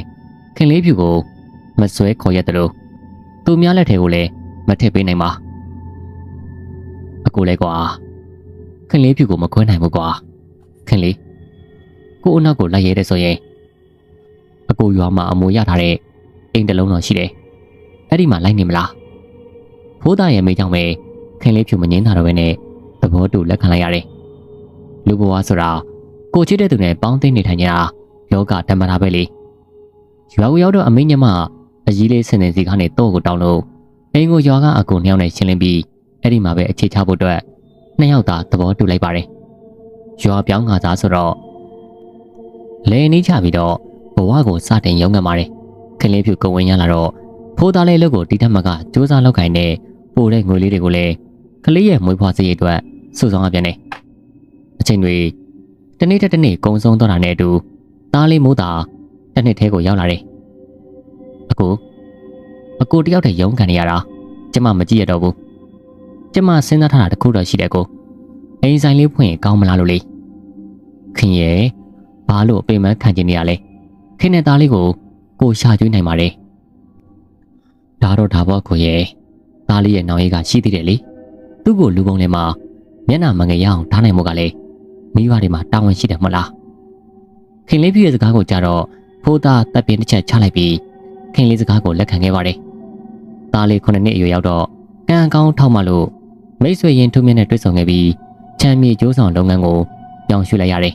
အယောင်းဝင်သမားဆိုတော့ရားလိုက်ရင်လည်းတိတ်နေချပြီးမြက်တလို့ဆောင်းရရင်လည်း ကိုကံမကောင်းရင်မကောင်းတယ်လို့အယောင်မထွက်ဘူးကိုဘိုးသားရှေ့မျက်နှာမကောင်းပါလားဘာလဲအယောင်ဝယ်မဖြစ်လို့လားအိမ်ပြန်ရောက်လာတဲ့ခင်မုံဖြစ်သူကိုမျက်နှာကိုတေချာကြည့်လို့ညှိုးနွမ်းနေရကြောင်းခင်လေးဖြူလေစိုးရင်ပူပန်မှုတွေနဲ့မလိုက်ပါတယ်ဟုတ်တယ်ခင်လေးအခုရောင်းမဲ့အိမ်ကြီးကတရေ6တယ်ဆိုပြီးတော့နာမည်ထွက်နေရလေဝယ်သူတယောက်ကလည်းအယုံမရှိပေမဲ့အရန်ကိုစိမ့်နေမိဝယ်တာကွာဒါကြောင့်အယောင်မတည့်သေးဘူးခင်မနေ့ပြန်ရက်ထိုက်ချိန်တာလို့တော့ရအောင်မေဖိုးသားလည်းစိတ်ပြက်လိုက်ပြက်နဲ့ထိုင်ပြီးတော့ညင်းနေမိရခင်လေးဖြူကလည်းအလိုက်သေးစောနဲ့အရန်နဲ့ဖြောဆက်ထားတဲ့တံမြာရီတစ်ခွက်ကိုကမ်းပေးလိုက်ပါတယ်ဒီတော့ဖိုးသားလည်းအဲ့ဒီတံမြာရီခွက်ကိုယူလိုက်ပြီးအမောပြေတောက်လိုက်တယ်ကျမလေးလေးဒီရဲ့ဘိုင်းမှာဆေးရောက်မကောင်းမှုကိုလူတွေကလည်းခက်တယ်အကျွေးယူစားတော့ပြုံပြန်တောင်းတော့မုံမုံဆိုတဲ့အတိုင်းပဲစိတ်ပြက်လိုက်တာတော့ဒီရဲ့ဘိုင်းဘာမှကိုလှုပ်လို့အစင်ကိုပြေးမနေဘူးနှစ်ယောက်သားလေးမိုးသားကိုရှင်ပြုတ်ပေးဖို့အားခဲနေရကြောင်းအစင်မပြေတဲ့ရက်တွေကြမှာရုံးကန်နေရရှာတယ်နောက်တစ်နေ့မနက်မှာတော့ဖိုးသားလည်းခင်လေးပြူအရန်နဲ့ပြင်ထားတဲ့မနက်စာပြီးထမင်းကြော်ကိုစားလိုက်ပြီးတော့အစောကြီးထွက်ခေါ်လာခဲ့ပါတယ်ခင်လေးပြူကလည်းဆိုင်တစ်ဖက်အိမ်မိုးကိစ္စတစ်ဖက်နဲ့မလို့အလုံးရှုံနေတော့တာပြစ်သူမိုးသားကိုလည်းဂရုမစိုက်နိုင်ဆိုင်ရှိဈေးဝယ်လာရင်ပြေးရောက်လိုက်နေလေးစားစားဖို့ပြေးချက်လိုက်နဲ့တနေ့ကုန်နားကျင်တော့မရဘူးတခါတလေမှာအိမ်အောင်ကြားခဲ့တာမှားသလားလို့တော့တွေ့လိုက်မိတယ်ခင်လေးရေခင်လေးဒီကိုလာသားမအောင်ကွာဘာတော့ကိုပို့တာအလန့်ကြားနဲ့တော့ဝေဘိုးကြောင့်လည်းကဟင်းဝိုင်းပြင်ဆင်နေတဲ့ခင်လေးပြူတယောက်ကမန်းကရနဲ့ထွက်လာခဲ့ပါတယ်ခလေးတွေလည်းကွာကြည့်ပါဦးစော့စရာရှားလို့ကွာကိုဖိုးသားကပြောဆိုပြီးစိတ်ပြက်လက်ပြက်နဲ့အိမ်ရောက်ကကုတ်ပြပေါ်မှာထိုင်လိုက်ပါတယ်ခင်လေးပြူကတော့မြေကြီးပေါ်ဆောကစားနေကြတဲ့သူမရဲ့တားပြစ်သူမိုးသားနဲ့အိမ်ဘေးကကလေးနှစ်ယောက်ကိုဆောကစားနေတဲ့အရာကိုမြင်တော့ဟင်းကနေဖြစ်သွားပါတယ်ဟာအဘဘိုးဘိုးအောင်ရုပ်ထုလေးပါလားဒါဒီရုပ်ထုဘယ်ကနေကောက်လာခဲ့တာလဲသားတို့၃ယောက်ချောင်းနဲ့ရေချိုးရင်းနဲ့ကန်းစံနာကနေကောက်လာခဲ့တာပါမမေကိုပေးစံမိုးသားဒါကကစားစရာမဟုတ်ဘူးနော်ခင်လေးပြူစကားကြောင့်ပဲ9နှစ်အရွယ်တတရှိတဲ့ကလေး3ယောက်ဘာမှနားမလည်တဲ့ဟန်နဲ့သူမကိုလှမ်းပေးတယ်ကလေးတွေစီကယူလာတဲ့ဘိုးဘိုးအောင်ရုပ်ထုကိုတန်းဆင်စိတ်ကြောကခင်လေးဒါဘာလို့ဖို့လဲဖိုးသားကဘဝမကြစွာမေးလိုက်တော့ဩအကိုကလည်းအဘရုပ်ထုဆိုတော့ပူဇော်စစ်ကပ်မလို့လေမင်းတို့မိန်းမတွေကလည်းနော်မပြောချင်ဘူးသူများကမလို့အဲ့လိုစွန့်ပစ်တဲ့ရုပ်ထုကိုအိမ်မောကိုတင်ထားတယ်လို့ကွာအကိုမသိရင်အသာနေစမ်းပါဒါကျမတို့ရဲ့ထိုက်လို့ရတာကြည့်နေလိုက်အကိုအယောင်မထွက်သေးတဲ့အင်ကြီးကညနေရောင်းထွက်လိုက်မယ်ရုံကြီးကျအပြည့်နဲ့ပြောဆိုပြီးရုပ်ထုကိုအိမ်မော်တက်ကိုယူဆောင်သွားခဲ့ပါတယ်ဖိုးသားလေးခင်လေးပြည့်ရဲ့လက်ရက်တွေကိုကြည့်ပြီးတော့စိတ်ပြက်လက်ပြက်နဲ့ကိုပြစ်ပေါ်ကထသွားလို့စားလောင်နေတဲ့သူ့ရဲ့ဘိုင်းအိမ်ကိုပြေဖို့မိဖို့ချောင်းတွေကိုဝင်သွားခဲ့တယ်စပွဲကောင်မော်ကနေအရန်နဲ့ပြင်ဆင်ထားတာကြောင့်လက်ဆေးပြီးစားနေတဲ့ဘိုက်ကိုဖြစ်တယ်အချိန်မမှန်ရောက်လာတာမို့လို့ခင်လေးပြည့်တို့သားမိကစားတော့ပြီးပြီထမင်းစားတော့ပြီးတော့လေနေ့လက်ချိန်ဆိုရင်သွားပြီးတော့အိမ်အတွက်ဆွေးနွေးရပြန်တယ်သူတို့ချာပဲတရုံနဲ့တူပါလာတဲ့အမျိုးသမီးကဒီအိမ်ကိုမရမကအတင်းပူစားနေရကြောင်းဈေးနှိမ်ဝယ်တဲ့တရုတ်ကြီးကဈေးမစစ်တော့ပဲချက်ချင်းမဲ့ငွေချို့လို့စာချုပ်ချုပ်သွားခဲ့ပါတယ်ခမရတိတ်တော်တာပဲကိုဖိုးသားပွဲစားလောကမှာလေခမရကကျုပ်တို့ထက်ကိုတာနေပြီဗျကျုပ်တို့နှစ်အတန်ကြာရောင်းမထွက်တဲ့အိမ်ထဲခြံကိုခမရကဈေးတက်နေရောင်းပေးနိုင်တာကျုပ်ခမရကိုအရန်ကိုလေးစားတယ်ဗျပွဲတော်ဝဲအောင်ရင်ဘီယာဆိုင်မှာတငယ်ချင်းနှစ်ယောက်ဆုံတွေ့ကြပါတယ်ထူးမြတ်ရဲ့ချီးကျူးတဲ့နေကြမှာဖိုးသားလည်းမနေတတ်မထိုင်တတ်အောင်ဖြစ်သွားတယ်လွယ်လွယ်ကူနဲ့ရောင်းထွက်သွားတဲ့ဖြစ်ကိုတွေ့ပြီးတော့ခင်လေးဖြူပြောသွားတဲ့စကားတွေကိုလည်းပြန်ပြီးတော့ကြားရောက်မိတယ်အကိုရောင်းမထွက်သေးတဲ့အင်ကြီးညနေရောင်းထွက်နေမယ်ခင်လေးဖြူပင်းဆောင်ထားတဲ့ဘာကစွမ်းလာကြည့်လာလို့တော့တွေးထင်လိုက်မိတယ်ဖိုးသားအိမ်ရောက်တော့မှုရလာတဲ့မျက်နှာနဲ့ပြုံးပြောနေရအိမ်မဲတွေကငွေတွေကိုထုတ်ပြီးတော့ခင်လေးဖြူကိုအနှံ့နေဟဲညားလာကြည့်လာကိုသားလေးကိုရှင်းပြုတ်ပေးလို့ရပြီပေါ့နော်ပြောလိုက်တာကိုရဲ့ပျော်ရွှင်နေတဲ့ခင်လေးဖြူကိုကြည့်ပြီးဖိုးသားလည်းအလိုလိုပဲပီတိတွေဖြစ်လာတယ်ခင်လေးဖြူကလည်းငွေတွေကိုတင်ဆဲလိုက်ပြီးတော့အဘဘိုးဘိုးအောင်ရုပ်ထွန်းလာသွားလို့ရုံကြည်ကြီးနဲ့ပဲပန်းစင်မီတွေကတ်လို့ပူဇော်တယ်အခုကိစ္စကိုလည်းအဘကကိုညီပေးတာလို့ယုံကြည်နေခြင်းဖြစ်ပါတယ်အခုဖျားရှိကိုပြီးရင်အ ဘကိုလာကြတော့အောင်တော့အခုကြားဘူးတာကလေယောက်ျားလေးတွေကနတ်တို့ဝိဇ္ဇာတို့ကိုမကတော့ကောင်းမှုဖုံးနှင်းတက်တယ်ဆိုလားပဲ။အိုးခတ်တော့တာပဲကိုရဲ့ကတော့တယ်ဆိုတာအယိုသိပြုတ်တဲ့သဘောလေးပြောနေရကြပါတယ်လား။သွားကြတော့နော်။အတင်းတိုက်တော်နေတာမို့လို့ဖိုးသားလည်းဖျားစင်ပေးကအပါဘုံမင်းကောင်ဘိုးဘိုးအောင်ရုပ်ထုကိုပူချကတော့လိုက်ပါတယ်။ဟဲ့ကဖိုးသားထပြောစရာရှိတယ်။တောင်မွေးကြီးနဲ့လှုံနှိုးတာကြောင့်ဖိုးသားလမ်းမီနှိုးလာတယ်။ဟာခမ ्या ကဘာလို့လဲကျုပ်အိမ်ထဲကိုဘယ်လိုလုပ်ပြီးတော့ဝင်လာခဲ့တာလဲဖိုးသားလည်းအံ့ဩစွာမေးလိုက်တော့တောင်မွေးကြီးနဲ့တကိုယ်လုံးနီးပါးဖြူဖွနေတဲ့အဖိုးကြီးကသဘောကျစွာရင်မောလိုက်ပါတယ်။ငါကမင်းတို့အိမ်မှာပူဆောင်နေတဲ့ဖိုးဖိုးမင်းတို့ရောင်းမထွက်တဲ့အိမ်ကြီးကိုလည်းရောင်းထွက်သွားအောင်ငါကပဲမဆာပေးပြီးဒီတစ်ခါမင်းကိုထပ်ပေးစရာရှိတယ်။မင်းမိမကိုယူမလားခြေကနဲ့ယူမလားအဖိုးကြီးရဲ့မိကိုဖိုးသားဇဝေဇဝါဖြစ်လိုက်မိတာပြီးတော့တေချာစဉ်းစားပြီးတော့ပြောတယ်ကျုပ်ရဲ့မိမကိုပဲယူမှာပေါ့ဗျဖိုးသားစကားဆုံးတော့အဖိုးကြီးလည်းသူ့ရဲ့မျက်စိရှိမှတင်မဲ့ချက်ချင်းပဲပျောက်ကွယ်သွားခဲ့ပါတယ်ဒီခါမှာအိမ်မက်ကလန်လို့လာပြီးခါတိုင်းအိမ်မက်တိနဲ့ဘတူပဲနဲ့ထင်းထင်းရှားရှားမြင်တွေ့ခဲ့တဲ့ဖြစ်အကြောင်းကိုအံ့အားသင့်မဆုံးဖြစ်နေရမနေ့ရောက်တော့ဒီအိမ်မက်เจ้าကိုခင်လေးဖြူကိုပြန်ပြီးတော့ပြောပြလိုက်ရအကူရဲ့ဒီလောက်တော့ရိုးအားလာကြီးလားဟမ်အကူမှမိမကရှိပြီးသားလေခြေကနေမဲ့ယူမဲလို့ပြောလိုက်ရပါပါအကူလည်းအဲ့ဒီအစကပြောမလို့ပဲကွာအကူစိတ်တက်ထင်မိတာသူ့ရိုးသားရိုးမှဟုတ်ရလားဆိုပြီးတော့တွေးမိသွားလို့ပါကွာဒီတစ်ခေါက်သာလာမင်းတော့ခင်လေးပြောသလိုအကူပြောလိုက်မယ်ဟုတ်ပြီလားလောကမှာငွေကဒုတိယဖျားသခင်ဖြစ်တာကြောင့်လူတိုင်းကငွေကိုမန်မောတက်ကြပါတယ်ငွေသားရှိရင်ဩဇာအာဏာရှိကြတယ်လို့ငွေရှိရင်ဆွေချင်းမျိုးချင်းတွေတော်ချင်းတဲ့သူတွေပေါ်များကြပါတယ်ငွေကကိုဝင်ချင်းတဲ့အရာအလုံးကိုဖန်တီးနိုင်စွမ်းရှိတာမို့လို့လူတိုင်းကငွေကိုခင်တော်ကြတာအဆန်းတော့မဟုတ်ပါနောက်နေ့တညရပြန်တော့လေမင်းညကအဖိုးကြီးတူပြန်လေရောက်ရှိလာပြီးဖိုးသားကိုထပ်ပြီးတော့မေးပြန်ပါတယ်မင်းမိမကိုယူမလားခြေကနန်းကိုယူမလားဒီလိုမေးတဲ့အခါမှာဖိုးသားကခြေကနန်းကိုပဲယူတော့မယ်လို့ပြောလိုက်တော့အဖိုးကြီးကကနန်းသုံးလုံးကိုသူ့လက်ဖွားပေါ်မှာထင်ရှားစွာရေးလိုက်ပါတယ်ကဲဒီကနန်းကိုမင်းဩသာထိုးပြီးတော့မင်းဘွားကြီးပြောင်းလဲသွားလိမ့်မယ်ဒါကိုမင်းရဲ့မိမကိုလည်းရှောက်မပြောနဲ့ဘသူ့ကိုမှလည်းမပြောနဲ့လှုပ်ရထားဒီလိုပြောဆိုပြီးဖိုးကြီးလည်းထပ်မံပြောက်ကွယ်သွားပါတယ်ဖိုးသားလည်းဒီအိမ်မက်เจ้าကိုမိမဖြစ်သူကိုပြန်မပြောဘဲခြေပေါက်တော့မှပြောမယ်လို့လှုပ်ရထားခဲ့ရခြေထွက်တဲ့ချိန်ရောက်ဖို့တရက်အလုံးမှာဖိုးသားလည်းအဲ့ဒီကနန်းကိုများများဆဆမထိုးရတာကြောင့်ငါသိမ်မိုးတိတိတာတဲထိုးလိုက်ပါတယ်ကံကောင်းထောက်မှလို့ဖိုးသားထိုးလိုက်တဲ့ခြေကနန်းထပေါက်တော့ဖိုးသားပျော်လုံးလို့ကားခုံမတက်ပဲနဲ့အတွေ့ထဲမှာလည်းအိမ်ကောင်းကောင်းတစ်လုံးဆောင်မယ်ကားတစ်စီးဝယ်မယ်မိမဖြစ်သူကိုလည်းစိတ်နဲ့ကတည်းကဝယ်မယ်လို့စိတ်ကူးထဲမှာပျော်ရွှင်နေမိပါတယ်အယောဆောင်ဆိုင်ရတာမို့လို့နှစ်သိန်းမိုးရော်ရင်ယူပြီးဝေထုတ်တာနဲ့တူတူအိမ်ကိုခတ်သက်ပြန်လာတယ်ဟဲ့ဖိုးသားနေမိမရုတ်တရက်တတိလက်သွားလို့တဲ့အိမ်မမေပြန်လိုက်အောင်ငါဆရာသွားပြင်အောင်မယ်အကြီးစင်ရဲ့စကားကြောင့်ပဲဖိုးသားအိမ်ကိုပြေးလာခဲ့ရအိမ်ကိုပြန်ရောက်တော့တာပြစ်သူမိုးသားကလည်းငိုယိုနေရရွာတွေကလူတွေကကြည့်မိတော့လေမျက်နှာမကောင်းဒီထဲမှာအသက်ကြီးအဖိုးတူထွက်လာပြီးတော့ဖိုးသားမိမအခုလေးတင်စုံးပြီကွာဗျာကြားလိုက်ရတဲ့စကားကြောင့်ပဲဖိုးသားရင်ထဲမှာနင်းငနေဖြစ်သွားပြီးမြေတွေလည်းပါးမြေမော်ကိုတလိမ့်ညင်စီးကြလာပါတယ်အဲ့ရပေါ်မှာဆုံးသွားတဲ့ခင်လေးဖြူလက်စုံကိုစုပ်ကင်ထားပြီးတော့ဘလို့များဖြစ်သွားတာလဲခင်လေးအခုနဲ့သားလေးကိုထွားသွားပြီလားမမေထပါအောင်ဗျာသားပါးနဲ့ငိုကြွေးတဲ့နေကဆူညံသွားခဲ့ပါတယ်ဒီမြင်ကွင်းကိုကြီးရှုံနေကြတဲ့ရွာသူရွာသားတွေလည်းစိတ်မကောင်းဖြစ်အောင်ကလွယ်လို့ဘာမှမတတ်နိုင်ဒီပြည့်ပြည့်တွေကိုပြန်လဲသုံးသပ်ပြီးတော့ဒီရုပ်ထုလေးကိုဖိုးသားတန်တရားစိတ်ဝင်လာမိတယ်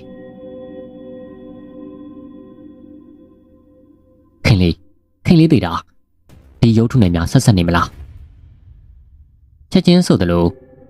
လက်ထဲမှာကင်ထားတဲ့ခင်လေးတက်ပေါ်ကိုနေရာတကျထားလိုက်ပြီးတော့ဖျားစင်တောင်းတနေရာကနေပူဇော်ထားတဲ့ရုပ်ထုကိုကောက်ကင်ကြည့်လိုက်ပြီးတော့ဖိုးသားဟင်ကနေဖြစ်သွားတယ်မယုံကြည်နိုင်လောက်အောင်လည်းဖြစ်သွားပြီးဒီရုပ်ထုရဲ့ဆိုးရှားတဲ့မျက်လုံးတစ်ဖက်ကသူ့ကိုစိုက်ကြည့်နေခြင်းဖြစ်တယ်ဒီပြည့်ပြည့်တွေကိုအကြီးလေးစင်တင်ကိုပြချောင်းကုံစင်ပြပြတော့အကြီးစင်ကဒီကိစ္စကိုတိကျွမ်းနားလေတဲ့ဆရာတယောက်တော့ရှိတယ်မောင်ဖိုးသားသူ့နာမည်ကဘာကြီးဖြိုးလို့ခေါ်တဲ့ကွယ်အတော်တို့အဲ့ဒီကိုသွားမေးရမယ်အဖြစ်တကူတော့ထွက်လာခဲ့မှာပါအ ရေးစိန်အဆင်ပြေတယ်လို့လုပ်ပါဗျာလူရင်းနှစ်ယောက်ရွာတိတ်ကဘာကြီးပြောအိမ်ကိုရုတ်ထုကိုအိတ်ထဲကိုထည့်လို့ရှေ့ချင်းခီးနှင်လာခဲ့ပါတယ်အဲ့ဒီအိမ်ကိုရောက်တော့ဘာကြီးပြောကိုအကြောင်းဆောင်ပြပြတော့အသက်80ကျော်ပြီဖြစ်တဲ့ဘာကြီးပြောဆိုတဲ့လူကြီးကတချင်လုံးကပရာလောကကူးတဲ့နေရာမှာဆရာတဆိုဖြစ်ခဲ့ပူပါတယ်အသက်အရွယ်ရလာတော့စိတ်မကူတော့ဘဲနဲ့ရဲဆိုင်ထားတာ10နှစ်နီးပါးရှိခဲ့ပြီမျက်လုံးကကောင်နားကကောင်ကျမ်းမှာတန်ဆွမ်းနေတာမို့လို့ဖိုးသားပြောတဲ့အကြောင်းအရာတွေကိုကြားတော့ဘာကြီးပြောလဲစိတ်မကောင်းဖြစ်သွားတယ်အေးအခုဒီရုပ်ထုက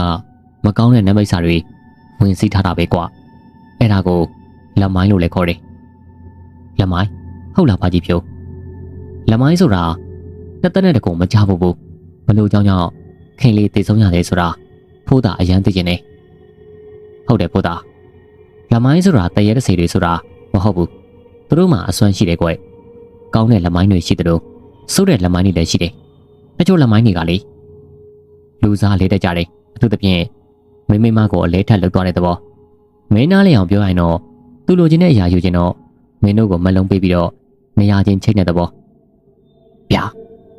လူစားလဲသွားတာဟုတ်လားပါကြီးပြောဒါဆိုကျုပ်ရဲ့မိမဝိညာဉ်ကဒီထဲမှာပိတ်မိနေတာပေါ့ဟုတ်လားဘိုးသားရဲ့စကားကြတော့ဘာကြီးဖြိုးကခေါင်းငိမ့်ပြတယ်ကျုပ်မိမကိုကဲပါအောင်ဗျာဘာကြီးဖြိုးကျုပ်နောက်ဆုံးနေနဲ့သူ့ရဲ့ဝိညာဉ်လေးကိုကဲတင်ခြင်းလို့ပါအလိုလိုဝင်နေလာပြီးမျက်ရည်တွေကျလာတယ်ဘာကြီးဖြိုးလည်းဖိုးသားကိုကြည့်ပြီးတော့စိတ်မကောင်းစွာနဲ့ပဲခေါင်းငိမ့်ပြတယ်ကဲတင်လို့မရဘူးဘိုးသားလက်မိုင်းအလဲခင်ရတဲ့လူသားတိုင်းကမကြုံမလို့တဲ့ဘဝကိုပြန်ရောက်သွားကြပြီးတော့ဒီရုပ်ထဲမှာပဲပိတ်လောင်မိတတ်ကြတယ်အိမ်မှာကြံ့ကြထားရင်ကြံ့ရည်တဲ့မိသားစုတွေအသက်အန္တရာယ်များတယ်အကောင်ဆုံးကြီးကတော့ဒီရုပ်ထုကိုရေထဲကိုပြန်ညှောလိုက်ပါစကားဆုံးတဲ့ကမှတူကြီးနှစ်ယောက်ဘာကြီးဖြိုးကိုကျေးဇူးတင်စကားပြောပြီးတော့နှုတ်ဆက်ထွက်ခေါ်လာကြတယ်လမ်းဆုံးရောက်တော့တူကြီးနှစ်ယောက်လမ်းခွဲတယ်ဖိုးသားလည်းလက်ထက်ကရုပ်ထုကလေးကိုတီးဦးတရာပွေလာပြီးဂျွာနောက်ဘက်ကချောင်းစီကိုရောက်တော့ယူဆောင်လာတဲ့ရုပ်ထုကိုရေထဲကိုမျှောလိုက်ပါတယ်ခင်လေးကိုလေးခင်လေးဝင်းညင်ကိုတော့မကဲတင်နိုင်ခဲ့ဘူးအကိုကိုခွင့်မလွတ်ပါနဲ့ကွာခင်လေးလေးခင်လေးရဲ့ဝင်းညင်လည်းအများဆုံးကျွတ်လွတ်ပါစေလွတ်လပ်စွာအော်ဟင်ကိုကျွတ်လိုက်ပါတယ်သူ့ရဲ့တန်ကိုတော့ခင်လေးတယောက်ကြားမိမယ်လို့လည်းသူထင်မိတယ်ဖိုးသားမျောလိုက်တဲ့ရုပ်ထုလေးကလည်းခြေစည်းတဲကိုတက်လွန်းလင်းနဲ့မျောပါသွားပြီးဒီထဲမှာပိတ်မိနေတဲ့ခင်လေးဖြူရဲ့ဝင်းညင်လည်းလက်မိုင်းဖြစ်ကိုရောက်ရှိသွားပြီးသူမလည်းနောက်ထပ်လူစားထုတ်ဖို့အတွက်စောင့်ဆိုင်နေမိမှအမှန်ဖြစ်ပါတယ်ဒီမှာနေမယ်ကျွန်တော်တင်ဆက်ပေးခဲ့တဲ့ပရာလောကဇာတ်လမ်းပြီးဆုံးပါပြီနာတော်တာဆင်းသူချစ်ရိတ်တဲ့ကြီးလည်းစိတ်ချမ်းသာခြင်းကိုကျမ်းမာခြင်းနဲ့ပြည့်စုံတော်မူကြပါစေလို့ဆုတောင်းမေတ္တာပို့သလိုက်ပါရခင်ဗျာအားလုံးပဲမင်္ဂလာညချမ်းလေးပါမြန်မာတရက်ဆက်လက်များစီစဉ်ကနေပြန်လည်ကြိုဆိုလိုက်ပါတယ်ဒီညတင်ဆက်ပေးမယ့်ပရာလောကဇာတ်လမ်းကတော့စာရေးသူမင်းကန်စီဝင်းရဲ့လောင်မီကြလေးရဲ့နတ်တုဆက်ဆိုတဲ့ပရာလောကဇာတ်လမ်းကိုတင်ဆက်ပေးသွားတော့မှာပဲဖြစ်ပါတယ်ဒီနေ့မှာဆရာကြီးဦးသက်ထွန်းကပတိစိတ်လို့ပြီးကလထိုင်ပေါ်မှာသတင်းစာဖတ်ပြီးတော့အနားယူတဲ့ချိန်ဆရာကြီးဦးသက်ထွန်းအိမ်ဆိုတာဟုတ်ပါလားဗျအိမ်ဝမှာအမျိုးသားတဦးရဲ့မိန်းမတန်ကိုကြားလိုက်ရတယ်ဒါကြောင့်ဆရာကြီးလည်းဖက်လက်စသတင်းစာကိုပေးဖယ်ပြီးတော့တကားပေါ်မှာသွားကြည့်တယ်မြင်ရတာကလူလက်ပိုင်းမျက်နှာစိမ်းလင်များနဲ့ဦးဟုတ်ပါလေဗျလာကြပါမောင်ရင်တို့အိမ်မောကိုတက်လာကြဆရာကြီးလည်းမိမိဧည့်သည်ဖြစ်မယ်လို့တွေးမိပြီးတော့အိမ်ထဲကိုလှိုက်လဲပြူငါစွာနဲ့ဖိတ်ခေါ်တယ်လူစိမ်းလင်များကဆရာကြီးကိုတစ်ချက်ကဲခတ်ကြည့်ပြီးအိမ်တွင်းကိုဝင်ရောက်လာတယ်ပြီးတော့ကလထိုင်ပေါ်ထိုင်ပြီးတာနဲ့ဆရာကြီးကသူတို့လင်များနဲ့အားလာပါတလာပါစကားနဲ့ငယ်ပြောပြီးတော့အမောဖြေတာနဲ့ပဲလာရင်ကိစ္စကိုမေးမြန်းနေစိုးစမ်းမအောင်ကွယ်မောင်ရင်တို့လာရင်ကိစ္စကိုဒီလိုပါဆရာကြီးအခုကျွန်တော်တို့ကြုံတွေ့နေရတဲ့ကိစ္စကထူးဆန်းပြီးတော့ကြောက်စရာကောင်းနေတယ်ဒီပြင်လူတွေကိုပြောရင်တော့ယုံနိုင်စရာရှိမှမထင်ဘူးဗျတဘာဝလုံးဖြစ်ရဆန်းလို့ပြောရမလားပဲဆရာကြီးဒီပေါ့ကွာတာမန်ဖြေရဖြစ်စင်မဟုတ်ရင်တော့ယုံနိုင်မှုခက်ခဲကြတာမဆန်းဘူးလေဆရာတို့ကလည်းအဲ့လိုကိစ္စမျိုးတွေဖြစ်ရှင်းပေးနေရသူတွေဆိုတော့ယုံနေပြီမောင်ရင်တဘာဝလုံးဖြစ်ရတွေဆိုတာမိမိကိုယ်တိုင်ကြုံတွေ့နေရင်တော့ယုံနိုင်စရာမရှိဘူးကွတခြားသူတွေကိုပြပြမှလည်းရှက်စရာဖြစ်နေတာ အများပြောခံရမှလည်းကြောက်နေကြတယ်လေဒီတော့လေတို့တိတ်နဲ့ဖြည့်ရှင်းနေကြတာပို့ပြီးတော့ခတ်တာပေါ့ကွယ်ပြောစမ်းပါဦးမောင်ရင်တို့တွေဘယ်လိုများကြုံတွေ့ရလဲမရှက်မကြောက်မကွယ်မဝပဲနဲ့အမှန်တိုင်းဆရာကိုပြပြစမ်းပါပြီးမှအချိန်တွေကိုသုံးသပ်ကြည့်ရမယ်ဟုတ်ကဲ့ကျေးဇူးတင်ပါတယ်ဆရာကြီးကျွန်တော်တို့ကြုံတွေ့နေရတာကဒီလိုပါသူ့နာမည်ကမောင်စိုးတင်ဇနီးဖြစ်သူကမမြတ်သူတို့နှစ်ဦးကငယ်ချစ်တယ်ဖြစ်ပြီးအိမ်အောင်တက်ဆယ်နှစ်ရှိပြီးသားတစ်ယောက်သမီးတစ်ယောက်ထုံးကားပြီးအေးချမ်းတဲ့မိသားစုဘဝကိုပိုင်ဆိုင်ထားကြတယ်မောင်စိုးတင်ကကုံရောင်းကုံဝယ်လုံးနဲ့အသက်မဝန်းကြောင်ပြုတ်ပြီးနောက်ပိုင်းမှာစီးပွားရေးဖြစ်ထွန်းလာတာကြောင့်ရွာကနေနယ်မျိုးလေးတစ်မျိုးကိုပြောင်းရွှေ့နေထိုင်ခဲ့ကြတယ်ကုံတယ်လုံးနဲ့လုံးပန်းနေရတဲ့မောင်စိုးတင်ကအိမ်မှာအမြဲတမ်းမနေရပဲနေကိုခဏခဏထွက်ရတယ်အိမ်မှာတော့ဇနီးဖြစ်သူနဲ့ကလေးနှစ်ယောက်သာအမြဲတမ်းနေလေးရှိပြီးဒီနေ့မှကိုစိုးတင်အိမ်ပြန်လာတဲ့ချိန်မှာအိမ်ပေါ်မှာမျက်နှာညှိုးငယ်စွာနဲ့ခီးကျိုနေတဲ့ဇနီးတဲ့မမြတ်သက်ကိုတွေ့ရတယ်မမြတ်သက်မျက်နှာပေါ်မှာစိုးရင်ကြောက်လန့်မှုတွေအပြည့်နဲ့မြင်တွေ့ရပြီးတော့မမြတ်သက်ကခီးရောက်မဆိုင်ပါပဲကိုစိုးတင်ကိုစိုးကျမဒီအိမ်မှာမနေရတော့ဘူးဘာဖြစ်လို့လဲမြကျမပြောရင်ရှင်ယုံမှာမဟုတ်ဘူးအခုတော့လေဒီအိမ်မှာထူးဆန်းတာတွေကြုံနေရတယ်ဟာဘလို့ထူးဆန်းတာလဲကွာအိမ်မှာလေမိတောက်တွေခဏခဏတွေ့ရတယ်ကျမတို့ငယ်ငယ်တုန်းကစားကြတဲ့ငရဲမိတောက်လိုပဲဟိုနေရာမှာထားတောက်လိုက်ဒီနေရာမှာထားတောက်လိုက်နဲ့မြင်တွေ့နေရတာထုတ်တန်းအိတ်ကန်တဲ့အိမ်လုံးပဲမိတို့ထပ်တာပြီးတောက်တာဒီလိုတွေကအဝတ်တွေကျိုးတန်းမှာလှမ်းထားတဲ့အဝတ်တွေဆိုခဏခဏမိဆွဲခံရတယ်ဘာဖြစ်နေမှလဲကျမနားမလဲဘူးကျမတို့ငယ်ငယ်တုန်းကကြားဘူးတဲ့စုံမိတောက်ဆိုတာများလားတွေးပြီးတော့ကြောက်လန့်နေရတယ်မိတောက်ဟုတ်လားမြဟုတ်တယ်ကိုရဲ့မိတောက်မှမိတောက်စစ်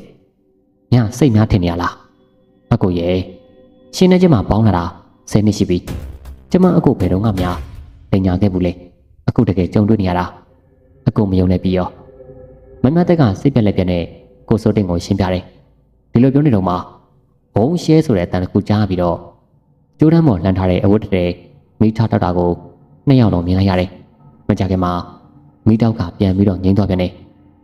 မိတောက်ကဘယ်ကနေဘလို့ထားတောက်မှမသိဘူးအလိုလိုထားတောက်တဲ့မိတောက်ဖြစ်တာကြောင့်ယုံနိုင်စရာတော့မရှိနှစ်ယောက်သာတယောက်မျက်နှာတယောက်ကြည့်ပြီးတော့စကားမပြောနိုင်မနဲ့မိနစ်အနေငယ်ကန်ကြားတဲ့ခါမှာတွေ့ပြီလားကိုဒါကအိမ်မှာကျမတယောက်တည်းခဏခဏကြုံတွေ့နေရတဲ့အရာကလေးတွေတက်လဲစိုးရင်နေရတယ်အဲ့ဒါဘယ်လိုလုပ်ကြမလဲလောလောဆယ်တော့ကလေးကိုသူတို့အဖွားစီပို့ထားတယ်မမြတ်တဲ့အဲ့လိုပြောနေတော့ခေါင်းတိုင်းနားမှာမိကထပ်ပြီးတော့တောက်ပြန်နေဒီတော့ကိုစိုးတင်လဲမိတော့ကိုတစ်ချက်ကြည့်ပြီးတော့အရန်ကိုအံ့ဩသွားပြီးတော့ဟာတကယ်ပါလားဒါကတကယ်ကိုဖြစ်နေတာငါတို့ကဘသူ့ပေါ်မှာမကောင်းတာမလုပ်ခဲ့ဘူးမကောင်းတာတွေလည်းမကြံစည်ခဲ့ဘူးကိုတက်နိုင်တဲ့လောက်ပြူစင်စင်နဲ့အသက်မွေးဝမ်းကြောင်းကိုပြုတ်ပြီးတော့ဒါနသီတာတွေလုပ်နေတာအကိုထင်တယ်ဒါအများတန်းပြောနေကြတဲ့အောင်လန်းနေနဲ့တိုက်တာဆိုတာဖြစ်မယ်တရားရောကအကိုတို့ကိုမနာလို့လုပ်တာဖြစ်လိမ့်မယ်ဒါလုံးဝမယုံတာဘူးကျမတော့နားမလည်ဘူးကိုရှိသေးတယ်ညညအဲ့ရင်အိမ်မထဲမှာနေရုပ်ကြီးတရက်ကမကြည့်မနဲ့ကြည့်နေတာအမြဲတမ်းတွေ့ရတယ်သူကြီးကတော်တော်ကိုကြောက်စရာကောင်းတာဒီအိမ်မှာအခုတလောမကောင်းတာတွေနဲ့ပဲကြုံတွေ့နေရတယ်ကြာရင်ကျမပါယူတော့မလားအကိုမမြတ်တဲ့အဲ့လိုပြောပြီးတော့မျက်ရည်ဝဲလာတာကိုတွေ့ရတယ်ကိုစိုးတင်လေမမြတ်တဲ့ကိုနှစ်သိမ့်စကားအားပေးပြီးတော့မပူပါနဲ့မြပြဿနာရှင်းအဖြေရှိရမှာအခုပြဿနာကိုအပြည့်လို့မသိစေနဲ့မဟုတ်ရင်ပြောစရာဖြစ်လိမ့်မယ်အကိုဆရာကောင်းကောင်းတယောက်ကိုစုံစမ်းကြည့်အောင်မယ်အဲ့ဒီညကအိမ်ပေါ်မှာမိတောက်တွေထားတောက်တာကိုစိုးတင်ထပ်မှန်ပြီးတွေ့ရတယ်အန်တရဲ့ကြီးကြီးမားမားမပေးတာကြောင့်တော်သေးတယ်လို့ဆိုရမယ်ဒါပေမဲ့ဒီအနေကမကြီးလာဘူးလို့လဲရှော့တွက်လို့မရဘူးအဲ့ဒီညကိုစိုးတင်အိပ်ပျော်နေတော့အိမ်မက်ထဲမှာနတ်ရုပ်ကြီးတယောက်ကိုတွေ့ရတယ်နတ်ရုပ်ကြီးရဲ့မျက်လုံးနေထားကအကြည့်စင်းစင်းနဲ့ကြောက်လန့်စရာဖြစ်ပြီးကိုစိုးတင်ကြည့်နေတော့မှနတ်ရုပ်ကြီးကအသက်ဝင်တယ်လို့ဖြစ်လာတယ်ပြီးတော့ကိုစိုးတင်ကိုစစ်စစ်ကြည့်ပြီးတော့စိုးတင်မင်းဂရိမတည်ဘူးအတန်တန်ကြီးနဲ့ပြောရကိုစိုးတင်ကလည်းကြောက်လန့်ပြီးအိမ်မက်ဆုံးကနေလုံးမြောက်အောင်လို့အတင်းယုံပြီးတော့ဘုံကနေနိုးလာတယ်ဒီချိန်မှာမမြနှင်းလေ နိုးလာပြီးတော့ဇော်ချွေပြန်တဲ့မိမိလင်တော်မောင်ကိုတွေ့တဲ့အခါမှာအကိုအိမ်မက်ဆိုးတွေမပြန်မိတင်နေဒီလိုပြောပြီးတော့ရေကောတစ်ခွက်ကိုတွားယူကကိုစိုးတင်ကိုတိုက်တယ်မြမင်းပြောတာမှန်တယ်ကွာအကိုအိမ်မက်ထဲမှာနေရုပ်ကြီးကိုတွေ့ရတယ်နေရုပ်ကြီးရဲ့အကြည့်စိမ့်စိမ့်ကအတော့ကိုကြောက်စရာကောင်းတာပဲကွာပြီးတော့လေစိုးတင်မင်းဂရိမတီးဘူးဆိုပြီးအတန်နဲ့ကြည်နဲ့ပြောသွားတယ်ဒါတွေကသွေးလေးခြောက်ချပြီးအိမ်မက်မက်တာနဲ့မတူဘူးကွာမြတခုခုတော့တခုခုပဲဟုတ်တယ်ကိုအခုတလောထထဖြစ်နေတာဒါရိုးရိုးတသားမဟုတ်ဘူးမြအကိုတင်တရားရောက်ကအောင်လန်းနေနဲ့လုံနေတာဖြစ်ရမယ်အကိုတို့ကိုမကောင်းကြံနေတာမဖြစ်တော့ဘူးမနေ့ပြန်အကိုဆရာကောင်းတယောက်ကိုရှာမှဖြစ်တော့မယ်ဟုတ်တယ်ကိုမြလည်းအိမ်မှာမနေရတော့ဘူးသူများတွေကိုပြောပြရင်ယုံနိုင်မှလည်းမဟုတ်ဘူးကိုအကိုသွားတဲ့နောက်ကိုမြပါလိုက်ခဲ့ပြစေအဲ့လိုပြောဆိုကြပြီးနောက်နေ့မှာတော့ကိုစိုးတင်လည်းအသိမိတ်ဆွေတွေစီကနေဆရာတွေအကြောင်းကိုစုံစမ်းကြည့်အားမိတ်ဆွေတယောက်ကဆရာကြီးဦးတန်ထုံစင်ကိုတွားရောက်ပြီးစုံစမ်းကြည့်ဖို့ညွှန်ပြတာဒါကြောင့်လင်မယားနှစ်ယောက်စလုံးဆရာကြီးစီကိုလာခဲ့ကြတာပါအဲ့ဒါပါပဲဆရာကြီးကျွန်တော်ကြုံတွေ့ရတာတွေကဂမ်ဘီယာဆက်လို့ဖြစ်နေတယ်ဒီကိုပြောင်းလာတာကြားနေပြီအရင်တုန်းကဘာမှမဖြစ်ပဲနဲ့အခုမှထဖြစ်နေတာအလိုလိုထထတောက်နေတဲ့မိတော့တွေဆိုတော့လေပြောရခက်တယ်ဒါကအောက်လန်းလေးနဲ့လောက်တာလားအေးအောက်လန်းနီးရလို့တိတ်ချပြောလို့မရဘူးမောင်ရင်အောက်လန်းမှာအစိမ့်တရေတိုက်ရုပ်ကစိုးတိုက်နတ်တိုက်တွေဆိုတာကလည်းရှိတယ်ဒါပေမဲ့အခုမောင်ရင်ပြောပုံရဆိုရင်အတိုက်လက္ခဏာအပြေးတော့မတွေ့ရဘူးအတိုက်မိပြီဆိုရင်တော့လူကိုဝါဖျားနာစီတယ်အိမ်သူအိမ်သားချင်းချင်းမတိတ်တာတွေဖြစ်တတ်တယ်တေးပြက်ပြောင်းပြေးဆိုပြီးလောက်ကြတယ်ဒါပေမဲ့လေတချို့အတိုက်တွေကအစင်မြင့်မြင်တာတော့အတိုက်မဟုတ်ဘူးလို့လည်းပြောရခက်ပြန်တယ်စစ်ကြီးမှသိရလိမ့်မယ်ဟုတ်ကဲ့ကျေးဇူးပါဆရာကြီးအခုဆိုအိမ်ကအခြေအနေစိုးလားမလားဆိုပြီးစိုးရိမ်နေရတာဗျာဘာလို့မိတော့တွေထထတောက်လဲနားမလဲတဲ့ကိစ္စတွေဖြစ်နေတော့လေယုံရခက်ကြီးဖြစ်နေတယ်ဒါပေါ့လေခုနတုန်းကမောင်ရင်ပြောတဲ့အထက်မှာအိမ်မက်ထဲကနေရုပ်ဆိုတာရဲ့ဂရိမတီးဘူးဆိုတာရဲ့ဒါတွေကတော့အဓိကမိန်ဖြစ်လိမ့်မယ်ဆရာထင်မောင်ရင်မှာဂရိသစ္စာနဲ့ပတ်သက်ပြီးတော့ကိစ္စကြီးတစ်ခုခုချွတ်ယွင်းနေရလို့ထင်တယ်ပြီးတော့အိမ်မှာမိတော့တွေထထတောက်တာများသောအားဖြင့်နက်တွေကသာပြုလုပ်တတ်ကြတယ်စကြီးစတုံးမှာလောင်မိကြလျက်နက်တို့ဆက်ဆိုတာပါတယ်လေနက်တွေကသူတို့နဲ့တစ်ခုခုဖြစ်လို့မကျင်တတ်ဘူးဆိုရင်အခုလိုပဲကမ္မစတိတကူနဲ့လောင်မိတွေကြောက်လို့ပြုလုပ်နိုင်စွမ်းရှိကြတယ်ဆရာထင်တော့မောင်ရင်မှာဘာသာရေးနဲ့ပတ်သက်ပြီးကိစ္စတစ်ခုကိုများဂရိပေးဘူးလားဆရာကြီးဦးသက်ထွန်းရဲ့စကားကြောင့်ကိုစိုးတင်တယောက်အနေငယ်စဉ်းစားတယ်ဒါပေမဲ့လည်းအပြေကထွက်မလားအတန်ကြာမှကိုစိုးတင်ကကျွန်တော်ကစီးပွားရေးနဲ့ပတ်သက်ပြီးရုံးပန်းနေရတော့ကျန်တဲ့ကိစ္စတွေခေါင်းထဲကိုသိမ့်မရောက်ဖို့ဖြစ်နေတာဘာသာရေးအဆောက်အဦတွေကျောင်းကံဖျားတွေစေတီစတာတွေကတော့အလှတွေအများကြီးပြုလုပ်ဖူးတယ်ဂရိပေးဘူးလားဆိုတော့မမှတ်မိတော့ဘူးဆရာကြီးဒီလိုပြောတဲ့ခါမှာဆရာကြီးကအနေငယ်စဉ်းစားတယ်ပြီးတော့မှအေးလေဘာပဲဖြစ်ဖြစ်အခုပြဿနာဖြစ်လာပြီဆိုတော့ပြေလည်အောင်ရှင်းရမှာပဲမနေ့ပြန်ဆရာလာခဲ့မယ်မောင်ရင်အနေနဲ့ပွဲတင်မှုအတွက်ရခိုင်ပဲပြောသည်နဲ့ကြွက်မီးကောင်းတဲ့ပုံသစ်တစ်လုံးရှာတာဟုတ်ပြီလားဟုတ်ကဲ့ပါဆရာကြီးဒါဆိုကျွန်တော်တို့ကိုခွင့်ပြုပါဦးအေးမနေ့ပြန်ဆရာလာခဲ့မယ်ကျမ်းမှာချမ်းသာကြပါစေကွယ်ကျေးဇူးတင်ပါတယ်ဆရာကြီးဒီလိုနဲ့ကိုစိုးတင်းတို့လည်းများဆရာကြီးနဲ့စကားပြောပြီးတာနဲ့ပြန်သွားကြတာဆရာကြီးလည်းကလစ်ထိုင်မှာထိုင်ပြီးတော့ဒီအကြောင်းကိုတွေးပြီးတော့ကြံခဲ့တယ်နောက်နေ့မှဆရာကြီးဦးသက်တော်ကကိုစိုးတင်းတို့အိမ်ရှိရာကိုအထူးမြစ်တာပို့ပြီးတော့မနက်9:00 နာရီချိန်မှာအိမ်ကနေထွက်လာခဲ့တယ်ကိုစိုးတင်းတို့အိမ်ကိုရောက်တော့အိမ်ထဲကိုမဝင်ကမှာခြံရဲ့အပြင်ဘက်ကိုလွှမ်းကြုံအာယုံပြုတ်ပြီးတော့မြစ်တာပို့ပြီးတော့ဆက်ပြတ်တယ်ကိုစိုးတင်းကဆရာကြီးကိုမြင်တော့ဆရာကြီးကြွပါဗျာကြွပါဆရာကြီးကလည်းအိမ်နေသားကိုအကဲခတ်ကြည့်ပြီးဧကန်းမှာခဏနားယူတယ်ဒီနေ့ကကိုယ်ဝဲရှိတာကြောင့်လူနေငယ်ရောက်ရှိနေရစကားတွေနေငယ်ပြောဆိုကြပြီးအားလုံးပြီးတာနဲ့ပွဲပြင်ကဖျားခင်းရှိကိုသွားတယ်အိမ်ကတော့တတရာပဲကိုစိုးတင်း ကိုစိုးတင်ကဆရာကြီးဒီနေ့ဆရာကြီးလာမလို့လားမသိဘူးမိထောက်တွေပြောင်းနေတယ်မနေ့ကလေးကမိထောက်တွေတစ်ခုမှမတွေ့ရဘူးဗျဝမ်းသာအားရပြောတဲ့ခါမှာကောင်းတာပေါ့ဗျတခါတည်းပြောက်သွားရဲ့ဟိုတော်ကောင်းသေးတယ်ဆရာကြီးကအဲ့လိုပြောတော့ကိုစိုးတင်ကပြုံးပြီးတော့ကြည့်နေတယ်ကဲတခါတည်းပြောက်အောင်ကုမယ်ကဲလိုင်းကိစ္စဆက်ရအောင်အိမ်သူအိမ်သားဆိုလို့မောင်ရင်တို့လင်မယားနှစ်ယောက်တည်းရှိတယ်ဆိုတော့နှစ်ယောက်စလုံးဆရာရှိကိုလာကြဆရာကြီးရဲ့စကားကြောင့်ကိုစိုးတင်တို့လင်မယားနှစ်ယောက်လုံးအရှိကိုရောက်ရှိလာတယ်ဆရာကြီးလည်းပယောကကိုယိုထုံနှန်းဆင်လာတိုင်းကျရဏသုံးပါးကိုရှစ်ကိုကြော်တယ်အထက်နံဝိစာတွေကိုပြပိတ်တယ်အမိန်အာနာလွှဲပြောင်းရယူခြင်းတွေပြုလုပ်ဆောင်ရွက်ပြီးတဲ့နောက်အသက်ခဏအချင်းတွေပြုလုပ်တယ်ပြီးတော့မှအကူကြီးဆက်ကိုပြတ်တောက်ပြီးတော့ကဲဗျာဒီအိမ်ချံဝင်းနဲ့အိမ်သူအိမ်သားတွေကိုအနောက်ရှက်ပြုလုပ်နေတဲ့အဆွဲရှင်အသိအနေနဲ့စัจ java လာချလို့ပုံးဆောင်ဖေလုံမရစေပဲရောက်ရရက်ကနေဆရာရှိကိုရောက်ရှိသေးအစားတို့ဝင်ရောက်လာခြင်းမရှိသေးရမပြုလုပ်နိုင်စေရဆွေရင်အတိုင်းရောက်ရှိသေးအဲ့လိုဆွေရင်ကိုခေါ်တင်တာမကြခင်မှာကိုစိုးတဲ့ဇနီးမမြတ်အနှဲငယ်ထုံထိုင်းမေးရောတယ်လို့ဖြစ်ပြီးတော့ခဏတွင်းမှာပဲအနေတီးပြီးတော့ဆရာကြီးကိုရေရေဝင်ဝင်ကြည့်တယ်ဆရာကြီးကလည်းအချင်းတွေကိုမပြတ်ကြည့်လေရမမြတ်တဲ့ကိုဘောကိုဆွေရင်ရောက်လာပြီဖြစ်ကြောင်းကိုအတက်သိလိုက်တယ်ဒါပေမဲ့အချင်းတွေကစမ်းသပ်ဖို့လိုအပ်တာကြောင့်ရေစင်ကွာတဲ့ကရေကိုအနှဲငယ်ယူပြီးတော့လင်မယားနှစ်ယောက်ရဲ့ကိုဘောကိုအနှဲငယ်တောက်ချတယ်ကဲဆွေရင်ရောက်ရင်တော့ပူစေမရောက်တဲ့သူအေးစေနှုတ်ကနေလည်းပြောပြတယ်အပြင်ငယ်ထဲတွင်းမှာပဲမမြတ်တက်ကအပူထိမိပြီးတုံနေသွားတယ်ကိုစိုးတင်ပါဝင်လူတွေအားလုံးကမမြတ်တက်ကိုဝိုင်းအောင်ပြီးတော့ကြည့်ကြတယ်ကိုစိုးတင်ကမြသတိထားလေဒီလိုပြောတဲ့ခါမှာမမြတ်တက်ကဘာမှမသိသလိုဖြစ်နေရဆရာကြီးကမောင်ရင်သူ့ကိုဆွေရင်ဝင်ရောက်နေတာ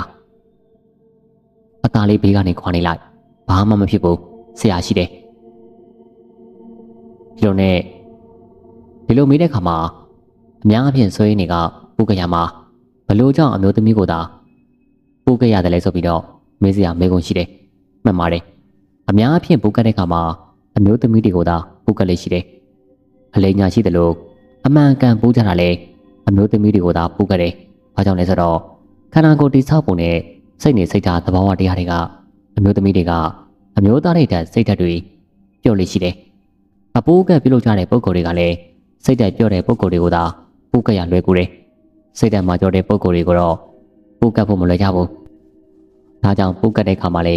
အမျိုးသမီးတွေနက်ကြော်တယ်လို့အမျိုးသမီးစိတ်ရှိတဲ့ပုံကိုယ်တွေပြင်စိတ်ဓာတ်ပြော့ညံ့တဲ့ဖျားနာတဲ့ချိန်ခါအကုသိုလ်ကံဖြစ်စီပြီးတော့စိတ်ဓာတ်တွေထုံထိုင်းလာတဲ့ခါတွေမှာပူကလေးရှိတယ်စိတ်ညွတ်ပညာရှင်တွေကလည်းသဘောတူညီမှုရတဲ့သူကနေစိတ်ညွတ်ရတယ်လို့ပဲလူတစ်ကိုယ်လုံးကိုဝင်ပူတော့မယ်ဆိုရင်ဘဝင်စိတ်ကြအောင်လို့မိမိတို့ဇွန်နဲ့ပြုလုပ်ရတာစိတ်ဓာတ်ပြော့နေတဲ့ပုံကိုယ်တွေကိုသာရွေးပြီးတော့ဝင်ရောက်ပူကကြတယ်ဒါကြောင့်ပဲအပူကကိစ္စတွေမှာအမျိုးသမီးအများစုကိုသာမြင်တွေ့ရခြင်းဖြစ်ပါတယ်ဆရာကြီးကလည်းကဲအသင်ရောက်လာပြီဆိုတော့ဘာတူလဲဒါကိုပြောဖို့အတွက်ဆရာမေတ္တာရက်ခံပါစေလိန်ညာဖြေဆိုခြင်းမရှိစေရအဲ့လိုမေးစစ်တဲ့ခါမှာစွရင်တစ်ဖြစ်လဲမမြတ်တက်ကမျက်နှာတတိနဲ့ကျုပ်ကဖျားဆောင်နာမည်ကြီးပဲဖျားဆောင်နာမည်ကြီးလို့ဆိုတာကြောင့်ဆရာကြီးကကိုစိုးတင်ဘက်ကိုခဏလှည့်ကြည့်တယ်ဘေးမျက်မှုအတွက်လုံးနေပြီမောင်စိုးတင်အဲ့ဒီဖျားကိုသိလားသိတယ်လို့ပဲဆရာကြီးအဲ့ခဏနေအောင်ဆက်မေးလိုက်အောင်မယ်ဆရာကြီးကစွရင်ဘက်ကိုပြန်လှည့်တယ်အသင်နာမည်ကြီးနေနဲ့ဘာကြောင့်ဒီအိမ်သူအိမ်သားတွေကိုအနှောက်ယှက်ပေးရတာလဲအသင်ဘာများအလိုမကျတာရှိလဲပွန့်ပွန့်လင်းလင်းပြောပါဒီကောင်ကဂရိမတည်ဘူးလွန်ခဲ့တဲ့3နှစ်ကကျွတ်တို့ဖျားမှလာပြီးတော့3နှစ်အတွင်းစီးပွားဖြစ်ရင်နက်ကုန်းဆောက်ပေးမယ်လို့ပြောထားတယ်ကျွတ်တို့လည်းသူ့ကိုစီးပွားဖြစ်အောင်လို့ဆောင်းလျှောက်ခဲ့တယ်အခု3နှစ်ကျော်နေပြီစီးပွားလည်းဖြစ်နေပြီဒါပေမဲ့ကျွတ်တို့ကိုမင်းနေတယ်ဂရိမတည်ဘူးအိမ်မက်ထဲမှာသတိပေးခဲ့ပေမဲ့ဂရုမစိုက်ဘူးဒါကြောင့်ကျွတ်တို့ကလောက်ရတာဩဒီလိုပြောပြီးတာနဲ့ဆရာကြီးကကိုစိုးတင်ဘက်ကိုလှည့်မိတယ်ကဲမောင်စိုးတင်မောင်ရင်ကြားတဲ့အတိုင်းပဲအဲ့ဒီဖျားမှာဂရိပေးထားတာရှိလားလွန်ခဲ့တဲ့3နှစ်ကဟာဟုတ်တယ်ဆရာကြီးကျွန်တော်လည်းအခုမှသတိရတာလွန်ခဲ့တဲ့3နှစ်ကအဲ့ဒီဖျားကိုရောက်သွားတယ်ရှေ့ဟောင်းဖျားပဲဘွဲတော်မင်းနေလို့သတိမရတာနှက်ကုန်းတွေလည်းရှိတယ် ဒီတော့ကကျွန်တော်ကလည်းတိတ်အဆင်မပြေတာနဲ့လုံမီလောက်ရလောက်ခဲ့တာနှကုံးမှာအဆင်ပြေရင်ဖျားလဲပြင်ပေးမယ်နှကုံးလဲစောက်ပေးမယ်လို့ဂရီပေးထားတာလူကလည်းအဲ့ဒီဘက်ကိုအစွဲလမ်းမရှိတာနဲ့ပို့ဖို့တနေမဲ့နေမိတာအခုမှတတိရတာကဲဒါဆိုနာမည်ကြီးတောင်းဆိုတာတဲ့အတိုင်းမင်းဂရီပြုတ်ပြီးတော့ကုသိုလ်လုပ်ပေးလိုက်ပါဟုတ်ပြီလားဟုတ်ကဲ့ပါဆရာကြီးဂရီတိုင်ပြန်ပြီးတော့ဆောင်ရွက်ပေးပါမယ်ဆရာကြီးကဒီလိုပြောပြီးတာနဲ့အဆွဲရှင်ဘက်ကိုပြန်ပြီးတော့လှည့်လာတယ်ကဲအသိနဲ့မင်းကြီးကြားတဲ့အတိုင်းပဲအခုမောင်ရင်ကဂရီမပြုတ်မိတဲ့အတွက်ဂရီပြတ်တယ်လို့ဖြစ်နေတာအသိနဲ့မင်းရဲ့တောင်းဆိုထားတဲ့စီစဉ်တိုင်းပြုလုပ်ဆောင်ရွက်ပေးပါမယ်ဒါဆိုရင်တော့ပြဿနာကပြေလည်ပြီးအသိတို့တွေကြည်အေးနိုင်ကြပြီလားအသိတို့ဘက်ကဂရီရင်တော့ကျွတ်တို့လည်းနှောက်ချက်စရာမလိုဘူးအသိတို့ဂရီတီဖို့ပဲလိုတယ်တီးရပါစေမယ်ဗျာတီးရစီမယ်ဒါဆိုကျွန်တော်ပြန်လို့ရပြီလားရပါပြီဗျာရပြီအသိနာမည်နဲ့တကွနန်းနန်းတွေနဲ့တွေအားလုံးကျမ်းမာချမ်းသာကြပါစေသာသနာပြုပုဂ္ဂိုလ်တွေဖြစ်ကြပါစေဗျာဆရာကြီးစီကခွင့်ပြုချက်ရတာနဲ့နေမင်းကြီးကလည်းပုဂ္ဂဏီယာကနေခွာထွက်သွားတယ်မမြတ်တက်လည်းပြောခွေပြီးတော့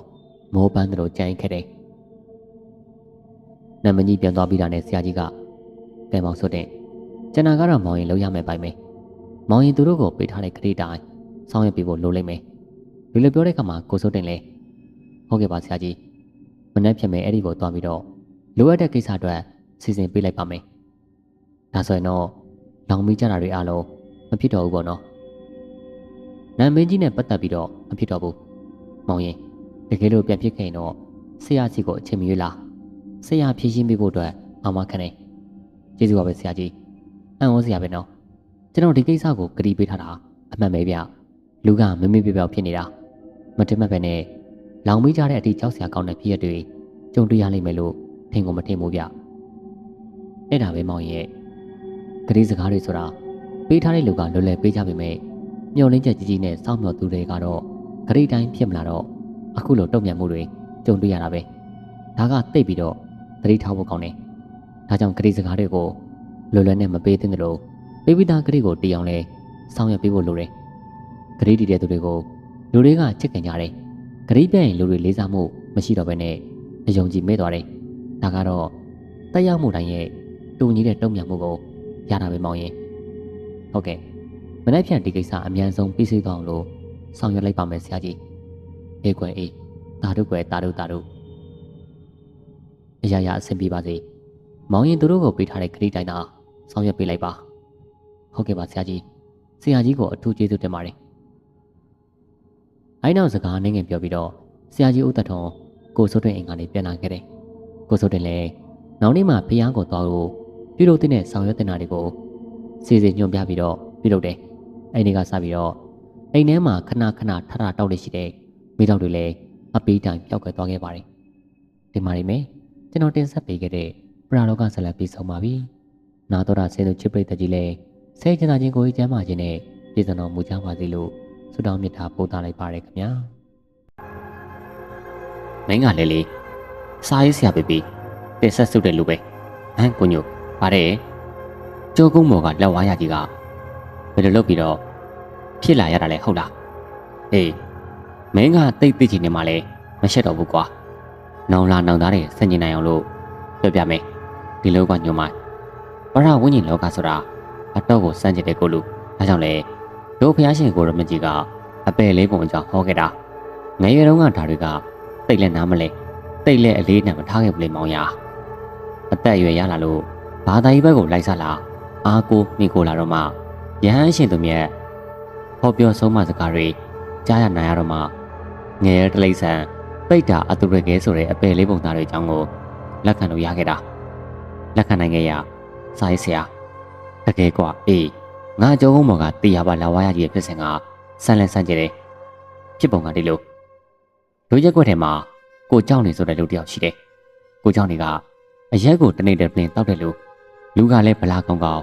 တုတ်ခန့်ခန့်ကြီးသူကအရက်တောက်ပေမဲ့မမှုဘူးကွာမရန်ငါဘူးနေဘုံကလည်းခက်တီပတ်စံကလည်းရှိတယ်မိမသားမရမရှိဘူးတကူရီဒီမှာအလုပ်လည်းမျိုးစုံလုပ်တယ်လူချမ်းသာတော့မဟုတ်ဘူးကွာအလုပ်မျိုးစုံလုပ်ပြီးတော့စူဆောင်းနိုင်လို့ရှိတယ်ဆိုတဲ့သဘောကိုเจ้าနေက အချင်းချင်းရင်းနှီးတဲ့လူကိုငွေတိုးလေးပါလေးချေတာရှိတယ်ဥပမာငွေ100ချီတယ်ဆိုရင်သူကဂရိတီမှာကြိုက်တာ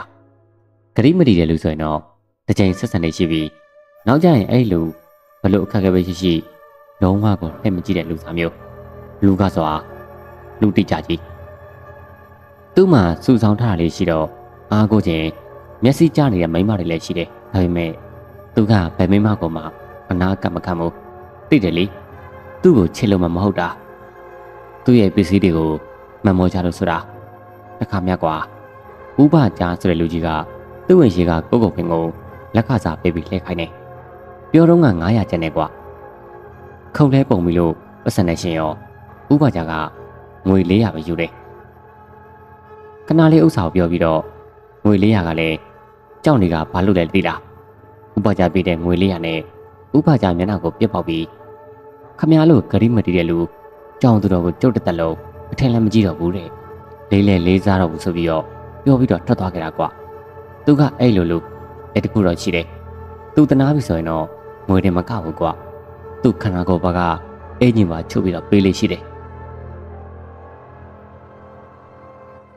သူ့ကိုလိန်ညာရင်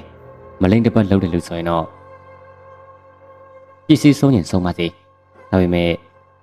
သူ့လက်ဝါးနဲ့တော့မှတ်လောက်အောင်တီးပလေးရှိတယ်သူကအဲ့လိုလူစားမျိုးကွာပြီးတော့သူ့လက်ဝါးစားတစ်ချက်မရင်လည်းမလွယ်ဘူးအနည်းဆုံး4-5ရက်အဲ့ရကကောင်မထနိုင်အောင်တက်တန်ကပြောင်းတယ်စာနာမှုရှိရင်လေရင်မရင်ထင်းခွက်ရေကအိုးတိုက်ချက်ပြုတ်အကုန်လုပ်ပေးတယ်အရက်သာတပလင်းပေးလိုက်ကွာဘာမှပြန်လဲကြည့်စရာမလိုဘူးအားလုံးကအောက်ခြေတိုင်းလုပ်ပေးတဲ့လူတွေဝေတံမှုနဲ့လုပ်ရမယ့်ကိစ္စဆိုငါးပြားတစ်စိရောလို့မရဘူးကွာစိတ်ကလည်းတိတ်ကြည့်တာသူနဲ့လုပ်ရင်ဘာကိစ္စပဲလဲလို့ခရီးပြလို့မရဘူးဘာလို့သိကြတယ်အချိန်မှန်နေသူ့ဘက်ကလည်းခရီးတီလေးရှိတယ်သူ့လိုပြောရရင်ကွာရုတ်တရက်ပဲသူကားတိုက်ခံရပြီးတော့စုံပါတော့ခဲ့တယ်ဒါနဲ့ပဲသူ့ရဲ့နာရီကိစ္စကိုသူ့ရဲ့မိတ်ဆွေတချို့နဲ့အရက်လူကြီးတချို့ဦးစီးပြီးတော့စီစဉ်ပေးရတယ်အဲ့ဒီမှာထူးဆန်းစရာအံ့ဩစရာကောင်းတာကသူ့တက်တာထဲမှာငွေဆက်ကိုအနှဲငယ်ရလွှဲပြီးတော့ဘာမှမရှိတာပဲငါတို့အားလုံးရောအိန္ဒိနာချင်းဝန်းကျင်ကပါသူ့မှာရွှေတရုံငွေတွေရောရှိတာကိုသိကြတယ်သူရွှေတွေဝယ်စုတာလည်းမြင်တယ်မိမသားမယားမရှိဘဲနဲ့ဘာလို့ဝယ်နေရတာလဲမေးရင်အိုးစားမင်းစာတုံးလုံးပလက်စာဆိုလို့ပြောလို့ရှိတယ်အခုသူသေးလို့လိုအပ်တယ်လို့300အောင်ရှာတော့ဘာမှမတွေ့ရဘူးကွာတွေ့ရတာကွာငွေလေး300နဲ့ရွှေဝယ်ပေါချစာရွက်10ရက်ပဲတွေ့ရတယ်အဲ့ဒါနဲ့ပိုက်စိတ်တက်ပြီးအနှံ့ရှာတယ်လုံးဝမတွေ့ရဘူးတချို့ကတခွက်ကိုလိုပါသွားပြီးနေတူတယ်လို့ကောက်ချက်ချတယ်လို့တချို့ကလည်းလုံုံမဲ့တဲ့နေရာမှာခွတ်ထားတယ်လို့ပဲအတွေ့ရှိကြတယ်ထားပါတော့ကွာပြောချင်တာကအဲ့ဒီမသားအိမ်မှာလူဆောင်ရတာဖဲဝိုင်းလုပ်ပြီးတော့မသားဆောင်လုပ်ရတယ်ဖဲဝိုင်းကလည်းကောင်းသလားမမင်းနဲ့ကွာအဲ့ဒီကရတဲ့အကောင့်နဲ့အရက်ကဆွလို့ပူလို့ရတဲ့ငွေနဲ့သူ့ရဲ့လည်းကိစ္စပြီးတော့ခဲ့တယ်အဓိကဖြစ်ပုံကဒီလိုကွာငါကဖဲကစားလည်းမရှိဘူးကိုเจ้าနေနဲ့တော့အတန်ငယ်ရင်းနှီးတယ်အိမ်ချင်းကလည်းနီးတယ်လေကွာဒါနဲ့ကွာဝဲဦးညမှာပဲအိမ်ပြေဝင်ကူပါဆိုလို့ဝင်ကူကစားရင်းနဲ့ငါလက်စွပ်ရဲ့ဆွကြရဲ့လက်ပတ်နာကြီးရဲ့တကောင်ကျော်မှာကုန်းသွားတယ်အဲ့ဒီကဝင်နေဆိုရင်တော့1000ဘုတ်လောက်ရှိတယ်ကွာငါဒုက္ခရောက်ကွာဘာလို့ရမှမသိတော့ဘူးကိုမနှမျောလိုက်တာကွာလူတကူလုံးကလည်းထိုးပို့ပြီးတော့ချွေးစည်းလေးပါပြန်လာတယ်ဒါနဲ့ပဲထိုးစရာကုန်တော့မတန်းချစ်တော့ဆိုင်မှာအရက်ဝင်တော့ရင်းနဲ့အဲ့ဒီပစ္စည်းတွေပြန်ရအောင်လို့ဘယ်လိုလုပ်ရမလဲဆိုတာကိုစဉ်းစားတယ်ဒါတွေပြန်စဉ်းစားရဖို့ကအချက်နဲ့ချက်ပဲရှိတယ်တိအချက်ကအလုပ်ကိုကြိုးစားပန်းစားလုပ်ပြီးတော့ချုပ်ချံချွေတာဆိုစားနှစ်ချက်ကလှိမ်မျောလှိမ်နေလိုက်ငွေမျောငွေနေလိုက်ဆိုတဲ့အလုပ်ပဲပထမအချက်ကအချိန်ကြာကြီးစောင့်ရမယ်ဒုတိယချက်ကကံမကောင်းရင်အိမ်မှာရောင်းရင်ရောင်းရမယ်ကိငါကလည်းမှုန်နေပြီကွာဒါနဲ့မထိုးဘူးဆိုပြီးတော့အိမ်ကဝက်တကောင်ရောင်းပြီးဖဲဝိုင်းကိုပြန်ပြီးတော့ဥလှဲတယ်ဒီမှာငါတစ်ချက်စဉ်းစားမိတယ်ကွာငါကဖဲသမားမဟုတ်ဘူးဟိုမှာကဖဲသမားညံသမားတွေအများကြီးပဲအဲ့ဒီကောင်တွေကအစွဲကောင်းအလင်ကောင်းလို့ငါခံလိုက်ရတာဒါနဲ့ပဲအကြံတစ်ခုရတယ်ဘာတော့ဝိညာဉ်လောကကိုယုံကြည်အားကိုးတော့မဟုတ်ဘူးဟုတ်တော်ရှိမဟုတ်တော်ရှိတချို့ပြောစကားရလုပ်ကြည့်တာငါလည်းအားသူပိုင်မဝင်ခင်ချန်ပီယံမှာပြင်ထားတဲ့ကိုเจ้าနေရဲ့အလောင်းစင်တာတော့သူ့အခန်းကိုလက်နဲ့ကင်ပြီးတော့ကိုเจ้าနေမနေ့ကကျုပ်ဖဲလိမ့်ညာပြီးတော့အရိုက်ခံလိုက်ရတယ် ငွေ1000မို့လောက်ကုန်သွားခဲ့တယ်အခုကျုပ်ကဝက်ကလေးရောက်ပြီးတော့ငွေမျောရင်ငွေနဲ့လိုက်မလို့ဗျာလုံနေရပြီကျုပ်ကိုကိုညီပါဗျာဒီညကျုပ်ရှုံးထားတဲ့စင်လေးရရင်ပြန်ရပါပြီအဲ့လိုပြန်ရအောင်လုပ်ပေးစမ်းပါကျုပ်ခမရကြိုက်တဲ့အရက်တပလင်ဝယ်တိုက်ပါမယ်အဲ့လိုငါကပြောလိုက်တာပြီးတော့အခေါင်းကိုလည်း3ချက်လက်ဝါးနဲ့ပို့ပြီးတော့ဂတိကိုပြုလို့ဖဲဝမ်းရှိရာကိုဝင်လာတယ်ဖဲသမားတွေကလည်းငါ့ကိုမြင်တော့အချင်းကြီးပြန်လာပြီဆိုပြီးတော့တနေရာမှာဝင်ခိုင်းကြတယ်ကွာအံ့ဩစရာကောင်းလိုက်တာကွာကိုမီဝိုင်းနဲ့ကိုစောင့်ဝင်ထိုင်တဲ့ချိန်ကစပြီးတော့ရှစ်ကိုကလား3កောင်1 3လုံးဝိုက်3 3လုံးဝိုက်နဲ့ငါကြီးပဲဆက်ပြီးတော့စိတ်လှလောက်ဇက်တိုက်ရတာညံသမားတွေမျက်လုံးပြူးကုန်တယ်ကွာဒင်းတို့ပါတာအကုန်ကုန်နေကြည်စမ်းငါပစိုးကြားမှာငွေဆက်ကူတွေကိုဖွေးဖွေးလှုပ်နေတာနောက်ဆုံးပိတ်တလဲကလား3កောင်နဲ့ဝိုင်းသိမ့်ပြီးတော့ငါရှုံးထားတဲ့ပစ္စည်းတွေကိုပြန်ရွေးတယ်အားလုံးပြန်ရတယ်လက်ထဲမှာလည်းငွေပူလေးကြံလို့ဘော်လေးတစ်ကောင်ရင်းစားပြန်ပြီးတော့ဝယ်လိုက်ရတယ်ငါပစ္စည်းတွေပြန်ရလို့ငါပြောလိုက်တာကွာနောက်နေ့ကစပြီးတော့မသားအင်ကိုငါလုံးဝခြေဦးမလှည့်တော့ဘူးလောင်ကစားလောက်ကအမှန်မဲ့စိတ်ဆင်းရဲဖို့ကောင်းတဲ့ညုံမိုင်းလူဟာဖဲရှုံးလာပြီဆိုရင်ကြံရမြဖြစ်ပြီးတော့မကောင်းမှုဒုစရိုက်လုပ်ဖို့ဝင်မလေးတော့ဘူးတိလားအတော့ကိုကြောက်စရာကောင်းနေကွာလောင်ကစားဘယ်တော့မှမလုပ်နဲ့ငါညီပြောအောင်ပါဒါနဲ့ခမကျောင်းကလက်ဝါးရလေးပြောအောင်လေဟောအေးဟုတ်တာပဲကွာဒီလောကညုံမိုင်းဒါကငါအမအဲ့လိုဖဲပြန်နိုင်ပြီးတော့ပစ္စည်းတွေပြင်ရလို့ပြောပြီးတော့ကိုเจ้าနေကိုပေးထားတဲ့ကလေးငါမင်းနေခဲ့တယ်ငါထင်တာကငါကန်နဲ့ငါနိုင်တာလို့ထင်တာဒီလိုနဲ့เจ้าနေအာသူဘရက်လိုက်ပြီးနောက်တစ်နေ့ညမှာเจ้าနေငါကိုအိမ်မက်ပေးတယ်အဲ့ဒီမှာကိုလူအိမ်မက်ထဲမှာကိုเจ้าနေကမျက်နှာထိမျက်နှာထားနဲ့စိုက်ကြည့်ပြီးတော့ဘာပြောတယ်မှလဲဟဲ့ကောင်မောင်းကြိုင်ငါတောင်းဝင်ကြည့်အောင်မင်းဆန္ဒကိုလုပ်ပြီးပြီမင်းဂရိတိုင်းဘာမှလုံးမပေးနဲ့ဒါနဲ့ငါကမေးလိုက်တယ်ဘာဂရိလဲဗျဟန်ကိုချောင်းနေအော်မင်းကမေးတော့မေးနေပါကောအေးလေရတယ်ငါကြအဲ့လိုပြောပြီးတော့အိမ်မက်ထဲမှာပြုံးကနေပျောက်သွားတယ်ကွာအိမ်မက်ကတော့ငါစဉ်းစားတယ်ငါကိုเจ้าနေကိုဘာဂရိပေးကြလဲဟောတတိယပြီငါဖိရှုံးတဲ့နောက်နေသူ့အခေါင်းကိုပုတ်ပြီးတော့ဖဲနိုင်အောင်ကူညီပါရှုံးတာတွေပြင်ရအောင်အရက်ဒပလင်တိုက်ပါမယ်လို့ပြောခဲ့တာဒီနေရာမှာငါကတစ်ချက်ပြန်စဉ်းစားတယ်အဲဒီတုန်းကအလှည့်တိုင်းငါနိုင်တာသူ့ကိုညီလို့ဆိုတာဖြစ်နိုင်ပါမလားစဉ်းစားတယ်သူ့တေလို့တစီဘွားရောက်သလားတစီဘွားတရေဘွားရောက်လားငါမသိဘူးလူကဖဲရှုံးလို့မှုန်ပြီးတော့ကြံမိကြင်အောင်ပြောမိပြောရပြောခဲ့မိတာငါကန်နဲ့ငါနိုင်တာမဖြစ်နိုင်ဘူးလားအဲ့ဒါကြောင့်နေကသူ့ကိုညီလိုက်တာလို့အိမ်မက်ထဲမှာခက်တတီလာပြောသွားတယ်တိုက်ဆိုင်မှုလည်းဖြစ်လိမ့်မယ်အရက်ဒပလင်းကဘလောက်မှအဖို့မတတ်ဘူးကျုံတဲ့နေ့တနေ့တော့အားရင်းနဲ့တနေ့ဝေးပြီးတော့သူ့မိဘပေါ်မှာသွားဖို့ပေးပါမယ်မဟုတ်မှလည်းရောဒီလိုမကြုံမလို့ဘောနဲ့အရက်တောက်ချင်လို့အိမ်မက်လာပေးတာနေမှာဒီလိုနဲ့ပဲအမှုမဲ့နေလိုက်တာကွာတပတ်တီကြာသွားတယ်တညမှာအိုင်လုံးလုံးအင်ကြီးချုပ်ပြီးတော့အရှိလန်းကိုထွက်ပြီးတော့ရင်းခံတယ်ခဏနေတော့ရေချိုးမယ်ငါလမ်းလျှောက်တယ်ကွာအဲ့ဒီချိန်နောက်ကနေငါကျုံကုန်းကိုတယောက်ကလက်ဝါးနဲ့တအားပိတ်ပြီးရိုက်လိုက်တာဖောင်းကနေအတန်နဲ့တူတူပဲငါရှေ့ကိုထိုးဆိုင်ချသွားတယ်လက်ဝါးရိုက်ချိတ်ဘလောက်တောင်ပြင်းတယ်လည်းမသိဘူးကွာမျက်လုံးထဲမှာမေးပွင့်တယ်လို့ဖြစ်ပြီးတော့အသက်ရှူရက်မတက်ဖြစ်သွားလို့ဒရင်းကောက်ကွေတောင်လမ်းမေးကိုလဲကျသွားတယ်ကြောထဲမှာနာကျင်လုံးလာတဲ့ဝေဒနာကိုကြိတ်မဲ့ခံစားပြီးတော့ငါကြောကိုအသက်လို့ရိုက်သွားတဲ့လူဘသူလဲသိကျင်လို့မျက်လုံးအာရုံကိုဖွင့်ကြည့်တော့လူထထွားကြီးတယောက်မီးရောင်ကိုကြောက်ခိုင်းပြီးတော့တောင်ဘက်ကိုတလှမ်းချင်းသွားတာကိုတွေ့လိုက်ရတယ်ဝင်းကျက်မှာသူကလွယ်ပြီးတော့ဘသူမှမရှိဘူးကွာဒီချိန်မှာလူထွားကြီးကနောက်ပြန်တစ်ချက်လှည့်ကြည့်တယ်ကိုเจ้าနေသူ့မျက်နှာကိုလမ်းရဲ့တက်တိုင်မီးရောင်နဲ့ငါလှမ်းမြင်လိုက်ရတော့အံ့ဩတော်လို့ပြီးတော့ကြက်သိန်းနေတောင်တစ်ဖက်ပြန်ထသွားတယ်ကွာ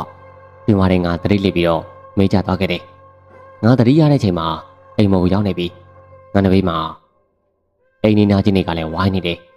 လမ်းဘေးမှာသတိလစ်နေတဲ့ငါကိုတအိမ်ရောကကိုညိုကြီးအိမ်ပြန်တွေ့လို့ပို့ယူလာခဲ့တာအဲ့ချိန်မှာငါပါဇက်ကဗျောင်ရမ်းနေချပြီးတော့လိုက်អော်နေတာကြောက်နေလို့អော်နေတဲ့နောက်ပိုင်းမှာပရိတ်ရင်မန်းနေပါလိမ့်နဲ့တောက်တက်လိုက်မှငါလည်းပြန်ကောင်းသွားတာဒါနဲ့ငါလည်းဖြစ်ချောင်းခွန်စင်ကိုပြန်ပြီးတော့ရှင်းပြရတယ်ကွာဒီမှာကြောပြင်ကစက်ပြင်းပြင်းနဲ့နာလုံးအားလုံးကိုကြည့်ခိုင်းလိုက်တော့ငါကြောပြင်မြောင်ပေါ်မှာအတော်ကိုကြီးတဲ့လက်ဝါးရကြီးတစ်ခုကိုညုံမဲပြီးထင်းကြိုင်ခဲ့တယ်ထိုးစနာကအဲ့ဒီလက်ဝါးရကြီးကအခုချိန်ထိနှစ်ပေါင်းများစွာကြာ မပြောင်းမပြတ်ပဲနဲ့ဒီတိုင်းသိရပါအသေးဆွဲကြမ်းခဲ့တာပဲညုံမဒီမှာနေမယ်ကျွန်တော်တင်ဆက်ပေးခဲ့တဲ့ပရလောကဇလံပြီးဆုံးပါပြီနာတော်ရာစင်တို့ချစ်ပိတ်သက်ကြီးလဲဆဲချင်သားချင်းကိုကြီးကျမ်းမာခြင်းနဲ့ပြည့်စုံတော်မူကြပါစေလို့ဆုတောင်း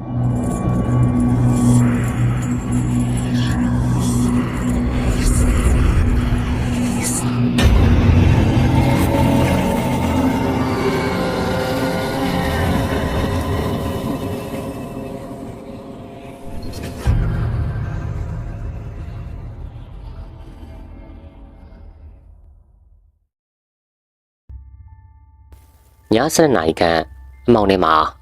ကိုမြအိတ်တယောက်မိအိမ်လေးရဲ့အလင်းရောင်နဲ့ကွင်းမြင့်ထဲမှာရှောက်လှမ်းနေပါတယ်။တရွာလုံးအိတ်ဆက်နေကြပေမဲ့ကိုမြအိတ်တယောက်ကတော့မအိတ်နိုင်မနဲ့ညနေပိုင်းကထောင်ထားခဲ့တဲ့ငမြားတန်တွေကိုတကြောပြန်ဖော်ဖို့အတွက်ပလိုင်းလေးကိုလွှဲပြီးကွင်းထဲမှာရှိတဲ့ရိုးချောင်းလေးကိုရှောက်လာနေခြင်းဖြစ်ပါတယ်။ကိုမြအိတ်ကဇနီးတဲ့မတ်တင်မင်းနဲ့တူ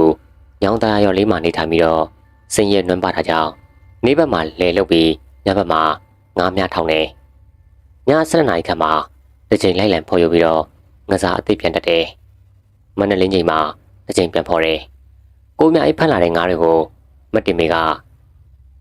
မနက်စောစောရွာတွေကိုလိုက်လံပြီးတော့ရောင်းချတယ်အခုညမှာလေကိုမြအိတ်တယောက်ညနေပိုင်းကထောင်ထားခဲ့တဲ့ငါးများတန်တွေကိုဖော်ယူဖို့အတွက်မတင်မေကိုပြောပြီးတော့ထွက်လာခဲ့ပါတယ်သူငါးများတန်တွေထောင်ထားခဲ့တဲ့ရိုးချောင်းလေးနဲ့မလက်မကပ်မှာအတိကရထိမင်းကြီးတစ်ပင်ရှိတယ်။တပတ်ကြီးတစ်ကောင်လေးတယ်လို့သတင်းကြည့်တယ်။ညဘက်မှာမီးရောင်တလလန်မို့လို့မြားတွေ့ရတယ်။ကိုမြားကြီးလည်းကြောက်ကြောက်နဲ့ပဲထိမင်းကြီးစီကိုလှမ်းပြီးကြည့်မိရထိမင်းကြီးရဲ့ခွာချမှာမမဲအကောင်ကြီးတစ်ကောင်ကတက်လိုက်ဆန်လိုက်ပြုတ်လုံနေတာကိုတွေ့လိုက်ရတာကြောင့်စက်သိမ်းမွှန်းကြီးနဲ့ထားသွားတယ်။ဒါပေမဲ့သူ့လည်းသူ့ဟာနဲ့သူနေတာပဲငါလည်းထိမင်းကြီးနောက်ကိုသွားတာမှမဟုတ်တာဘာမှမဖြစ်လာဘူးလေအဲ့လိုတွင်ကနေရိုးချောင်းလေးဆက်မှရှိတဲ့ငါးများတံတွေကိုလိုက်လံဖော်ယူနေပါတယ်အဲ့လိုဖော်ယူနေရင်ကနေတနေရာရောက်မှာတော့ချစ်ချင်းဝနာစီကမီးစားနဲ့ထုတ်လိုက်တယ်လို့ခန်းစားလိုက်ရပြီးတော့မျက်လုံးထဲမှာလည်းမီးတွေပွင့်သွားတယ်မီးအိမ်လေးနဲ့ကြည့်လိုက်ရခြေထောက်နားမှာနာတိုးလို့ခေါ်တဲ့မိုးဘိုးကြီးတစ်ကောင်ကိုတွေ့ရတယ်ငါးများတံတွေကိုအာယုံရောက်နေတာကြောင့်ရိုးချောင်းဆက်မှာခွန်နေတဲ့နှာတို့မိုးဘွေးကြီးကိုမမြင်မနဲ့နေမိလိုက်လို့မိုးဘွေးကိုက်လိုက်ခြင်းဖြစ်ပါတယ်။ချက်ချင်းပဲမြေလုံးတွေပြလာပြီးတော့မိုးစိတ်တက်လာတယ်။ဒါကြောင့်လမ်းမလျှောက်နိုင်တော့ဘူး။ကိုသားကြီးတယောက်ကွင်းမြင့်ကြီးတဲမှာအားကိုးစရာရှာကြည့်ပေမဲ့ကွင်းမြင့်ကြီးတဲမှာသူကလွဲပြီးတခြားလူသားတို့တယောက်မှမတွေ့ရဘူး။ထိမင်းကြီးစီကိုကြည့်လိုက်ရထိမင်းကြီးရဲ့ခွာချမှာမမဲအကောင်ကြီးတစ်ကောင်ကသူ့ကိုမြေလုံးနေကြီးနဲ့ကြည့်နေတာကိုတွေ့ရတယ်။ဒါကြောင့်တေးရမှာကိုကြောက်တဲ့စိတ်နဲ့အဲ့ဒီအကောင်ကြီးကိုမကြောက်နိုင်တော့ပဲပါဆက်ကနေထိမီမော်ကအကောင်ကြီးရေငါ့ကိုကဲပါအောင်ကွာမင်းငါ့ကိုကဲရင်လောက်ကွင်ညာတိုင်းမင်းကိုငါတပိတ်သာလာကျွေးပါမယ်အဲ့လိုပြောလိုက်ရမမဲကောင်ကြီးကထိမင်းကွာချက်ကဆင်းလာပြီးတော့သူ့အနားကိုရောက်လာတယ်အဲ့ဒီချိန်မှာကိုမြကြီးတယောက်မွေစိတ်တွေတက်နေပြီးတော့မျက်လုံးတွေပြောင်းဝေးလာကသူ့ခြေထောက်ကပိုးထိထားတဲ့တရားကိုမမဲကောင်ကြီးကကုန်းပြီးတော့စုံနေတာကိုနောက်ဆုံးသိလိုက်ရပြီးတတိလက်သွားတယ်ဘုတ်ဆိုတဲ့တနက်တူကိုမြအေးရဲ့ဇနီးမတ်တင်မေကအင်းရှိကတကားကိုတစုံတယောက်ကလာပုတ်တဲ့အတန်းကြောင့်လှမ်းပြီးတော့နှိုးလာတယ်အင်းရှိတကားကိုဘသူကများလာပုတ်နေပါလေကိုမြအေးဆိုရင်တော့ငါ့ကိုခေါ်မှာပါဘသူလည်းမသိဘူးအဲ့လိုတွင်ကနေအဲ့ຢာတွေကထားလာပြီးတော့ရေနံစီမိကွက်ကလေးကိုထုံပြီးအင်းရှိတကားကိုထားလာတယ်ကိုမြအေးလားအတန်ပြူလိုက်ပေမဲ့ပြန်ထုံးတန်မကြားတာကြောင့်မိကွက်ကလေးကိုမြှောက်ပြီးတော့တကားချက်ကနေအပြင်ကိုကြည့်လိုက်ရအိမ်ပေါ်ဝါနာမှာကိုမြအေးတယောက်လဲကျနေတာကိုတွေ့ရတယ်ဒါကြောင့်တကားကိုခပြခရဖွင့်လိုက်ပြီးတော့ကိုမြအေးဘာဖြစ်လာတာလဲအနားကိုပြေးသွားပြီးတော့မေးလိုက်ရကိုမြအေးကသတိလစ်နေတယ်လာကြပါအောင်ရှင်ဒီမှာကိုမြအေးဘာဖြစ်တာလဲမသိဘူးခေါ်လို့လည်းမရတော့ဘူးမတ်တင်မီရဲ့အော်တန်ကြောင့်အနီးနားအိမ်တွေကနိုးလာကြပြီးအပြေးရောက်လာကြတယ်ဟဲ့မတ်တင်မီမြအေးဘာဖြစ်လို့လဲမသိပါဘူးတော့ငမြားတွေတော့ဖော်မယ်ဆိုပြီးတော့ထွက်သွားတာအခုအတန်ကြားလို့ထွက်ကြည့်တော့အိမ်ရှိမှလဲနေတာတွေ့ရတယ်ခေါ်လို့လည်းမရဘူးလောက်ပါအောင်တော့ဟေးဒါသတိလစ်နေတာအိမ်မကိုအမြတ်တင် အိမ်မော်ကြားမှာဘာဖြစ်တာလဲဆိုတာကြည့်မယ်အချိန်မတော်ကြီးအပြစ်မှမကောင်းဘူးကိုမြအေးကိုအိမ်မော်ဝိုင်းကိုတင်လိုက်ကြပြီးတော့ဥပအောင်ကတေချာကြည့်ပြီးဟာမြအေးကိုပိုးထိထားတာမြဘက်ချစ်ချင်းဝင်တာမှာအဆွဲရတွေ့တယ်ဆရာတာလာကိုအမြင်တော့ပြင်စမ်းအဲ့လိုပြောလိုက်ရရွာသားတယောက်ကအပြေတော့ပင်နေခဏကြာတဲ့အခါဆရာတာလာရောက်လာပြီးတော့စမ်းတက်တယ်မြအေးကပိုးထိထားတာဒါပေမဲ့မွေစိတ်မရှိတော့ဘူးခဏနေရင်တော့တတိရလာမှာပါစိုးရင်စရာမရှိဘူးဟင်ပိုးထိတယ်ဆိုပြီးတော့တတိလင်းနေတာကိုမွေစိတ်မရှိတော့ဘူးဟုတ်လားထူးဆန်းလိုက်တာဟုတ်တယ်မွေစိတ်မရှိတာတော့အမှန်ပဲပိုးထိတာလည်းအမှန်ပဲဒီမှာအဆွဲရနှစ်ပေါက်လေးအဲ့လိုပြောနေချိန်မှာပဲကိုအများကြီးတတိရလာတယ်ဟင်ရေပေးပါဟောကိုအများကြီးတတိရလာပြီရေတောင်းနေတယ်တင်မေရေတက်လိုက်ပါဦးမတ်တင်မေကရေအိုးစင်ကရေတစ်ခွက်ကိုခတ်ယူပြီးတော့တိုက်လိုက်ရကိုမြအေးတယောက်အငမ်းမရပဲတောက်ချလိုက်ပါတယ်ဆရာတလာကမြအေးမင်းကွင်းထဲမှာပိုးထိလာတာလားဟုတ်တယ်ဆရာတလာငမြားတဲ့တွေကိုအာရုံရောက်နေတော့ခွင်နေတဲ့နှာတော်ကြီးကိုမမြင်မနဲ့နင်းလိုက်မိတာဒါကြောင့်အကြိုက်ခံလိုက်ရတာဟေးနှာတော်ကြိုက်တာဟုတ်လားငါစမ်းတက်ကြည့်တာမဲမှာဘာမွေစိမ့်မှမတွေ့ရဘူးပြီးတော့မင်းဘယ်လိုလုပ်ပြီးတော့ပြန်လာတာလဲကျွန်တော်လည်းပိုးထိခံလိုက်ရတာနဲ့အားတိတ်ပြီးတော့ပြန်လာတာအိမ်နာရောက်တော့ဘာမှမသိတော့ဘူးလိမ်ပြီးတော့ပြောလိုက်တယ်ပြီးကွာနှာတို့အကြိုက်ခံရပြီးတော့မွေစိမ့်မရှိတာအတော့ကိုထူးဆန်းနေတယ်အခုကောမင်းဘယ်လိုနေသေးလဲကောင်းနေပါပြီဆရာတလားအခုလိုလာပြီးတော့ကုသပေးတာကျေးဇူးတင်ပါတယ်ရပါတယ်မြအေးရတရွာလုံးသားတွေပဲကဲမင်းဘာမှမဖြစ်တော့ဘူးဆိုရင်တော့ငါတို့ပြန်တော့မယ်မင်းလည်းနားလိုက်အောင်ကွာဟုတ်ကဲ့ပါဆရာတလားဆရာတလားနဲ့ရွာသားတွေပြန်သွားကြတဲ့အခါမတ်တင်မေကကိုမြအေးရှင်ကဂရုတစိုက်သွားမှာပေါ့ရှင်ကျမလည်းအိမ်ရှိတကားကိုလာပုတ်ထန်ကြလို့ထားကြည့်ရင်ရှင်ကိုတွေ့တာဒါနဲ့ရှင်ဘာမှမဖြစ်တာတော့သိကြလားဥဖိုးအောင်နဲ့ဆရာတလားတို့ကမွေစိတ်မတွေ့တော့လို့အံ့ဩနေတာအေးငါလည်းငမြားတဲ့တွေစီအာယုံရောက်နေလို့မမြင်မဲနဲ့နင်းလိုက်မိတာမွေစိတ်မရှိတော့တာတော့ငါလည်းမသိဘူးအားတင်းပြန်လာပြီးတော့နင်းကိုနှိုးပြီးငါဘာမှမသိတော့ဘူးအဲ့လိုပြောလိုက်ပါတယ်ထေမင်းကတပတ်ကြီးကမွေစိတ်တွေကိုဆုတ်ထုတ်ပေးပြီးကိုမြအေးကိုထမ်းခေါ်လာကမတ်တင်မေကိုနှိုးပေးခဲ့ခြင်းကိုမပြောတော့ဘဲနဲ့ထိန်ချန်ထားလိုက်ပါတယ်အဲ့ဒီကစပြီးတော့လားကွယ်နေညတိုင်းကိုမြအေးကထေမင်းကြီးကိုသွားပြီးတော့ငါတပိတ်တာကိုကျွေးရတယ်အဲ့လို၃နှစ်ခန့်ကျွေးတိုင်းကနေလားကွယ်ညတညမှာကိုမြအေးကငါလက်ရှာမရ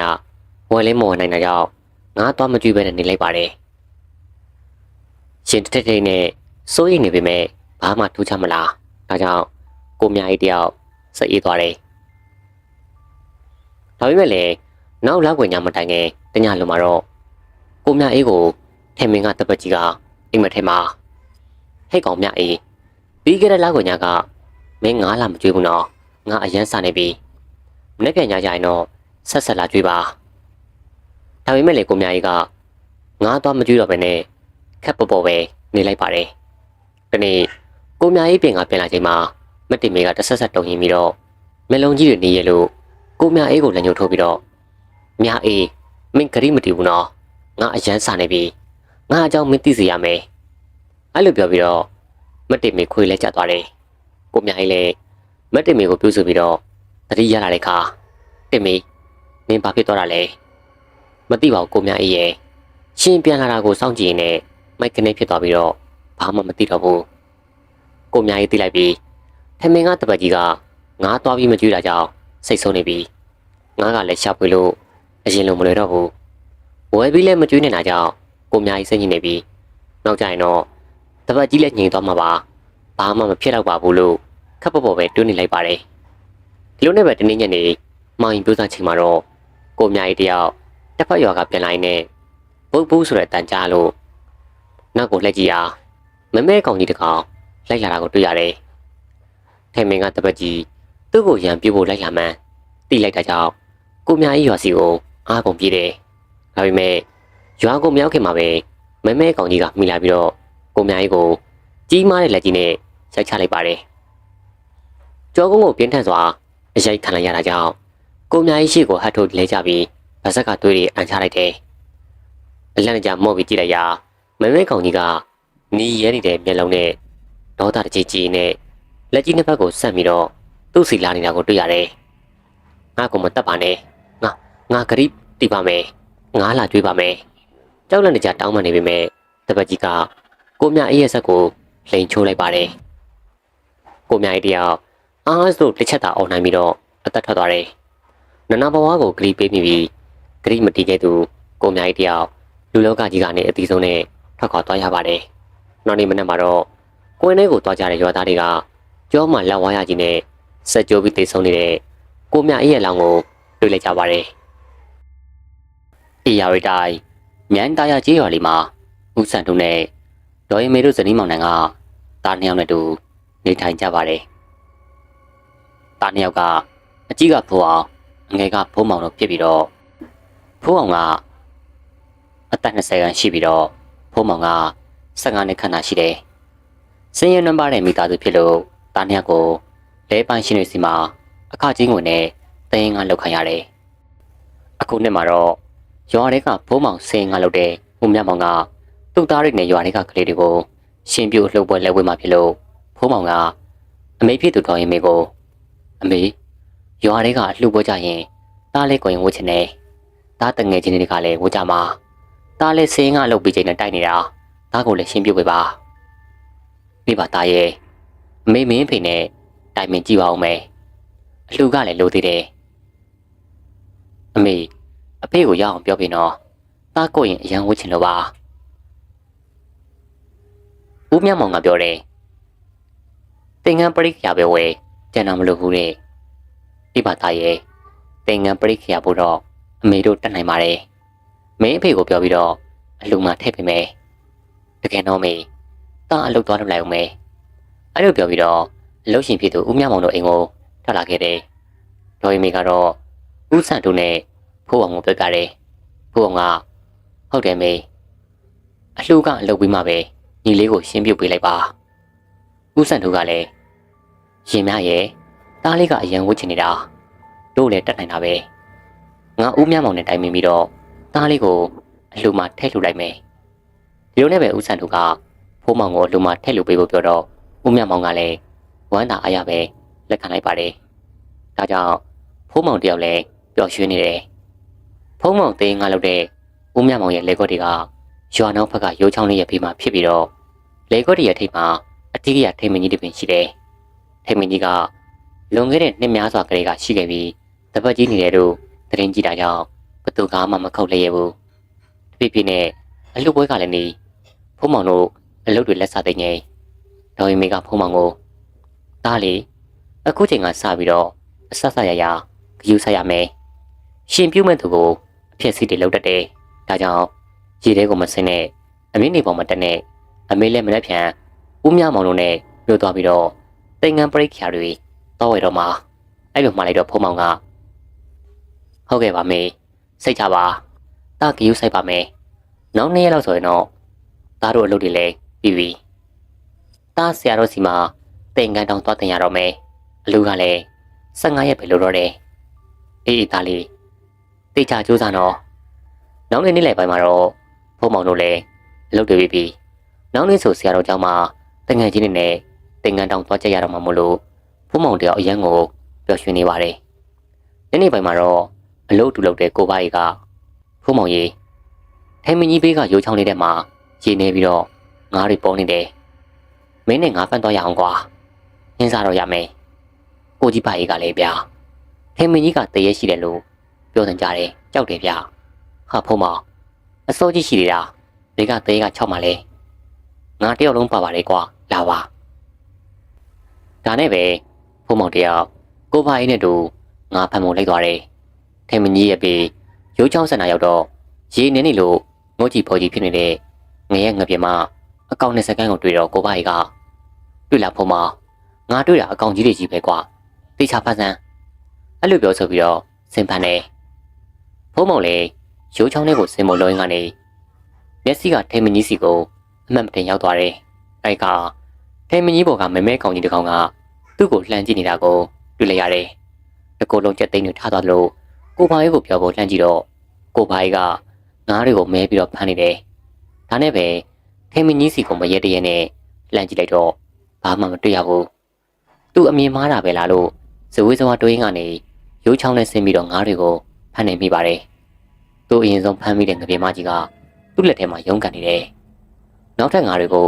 ထပ်ဖမ်းမှုအတွက်ငပြေမကြီးကိုခေါင်းကနေကင်လိုက်ပြီးနောက်ထပ်ငါးတွေကိုထပ်ဖမ်းနေ။အဲ့ချိန်မှာကိုဘာကြီးကငါးဖမ်းရင်းနဲ့သူ့နဲ့ခတ်ဝေးကိုရောက်ရှိသွားတယ်။ဖုံးမောင်လည်းငါးဖမ်းနေကနေခြေတန်းလို့ကြားတာကြောင့်နောက်ကိုလှည့်ကြည့်တဲ့အခါထေမင်ကနေမမဲကောင်ကြီးကသူ့စီဆင်းလာတာကိုတွေ့လိုက်ရတယ်။ဖုံးမောင်တယောက်အကြောက်လွန်နေပြီးတော့ကိုဘာကြီးကိုလည်းအောင်မပြောနိုင်မမဲကောင်ကြီးကသူ့အနားရောက်လာပြီးတော့သူ့ခေါင်းကိုကင်ကပါဇက်မှာကိုက်ထားတဲ့ငပြေမအရှင်ကြီးကိုပါဇက်တွင်းကိုအတင်းထိုးထည့်တယ်။ဖုံးမောင်တယောက်ရုံလည်းမယုံနိုင်အော်လည်းမအော်နိုင်ပါဇက်ထဲကငပြေမရှင်ကြီးကလဲချောင်းတွင်းကို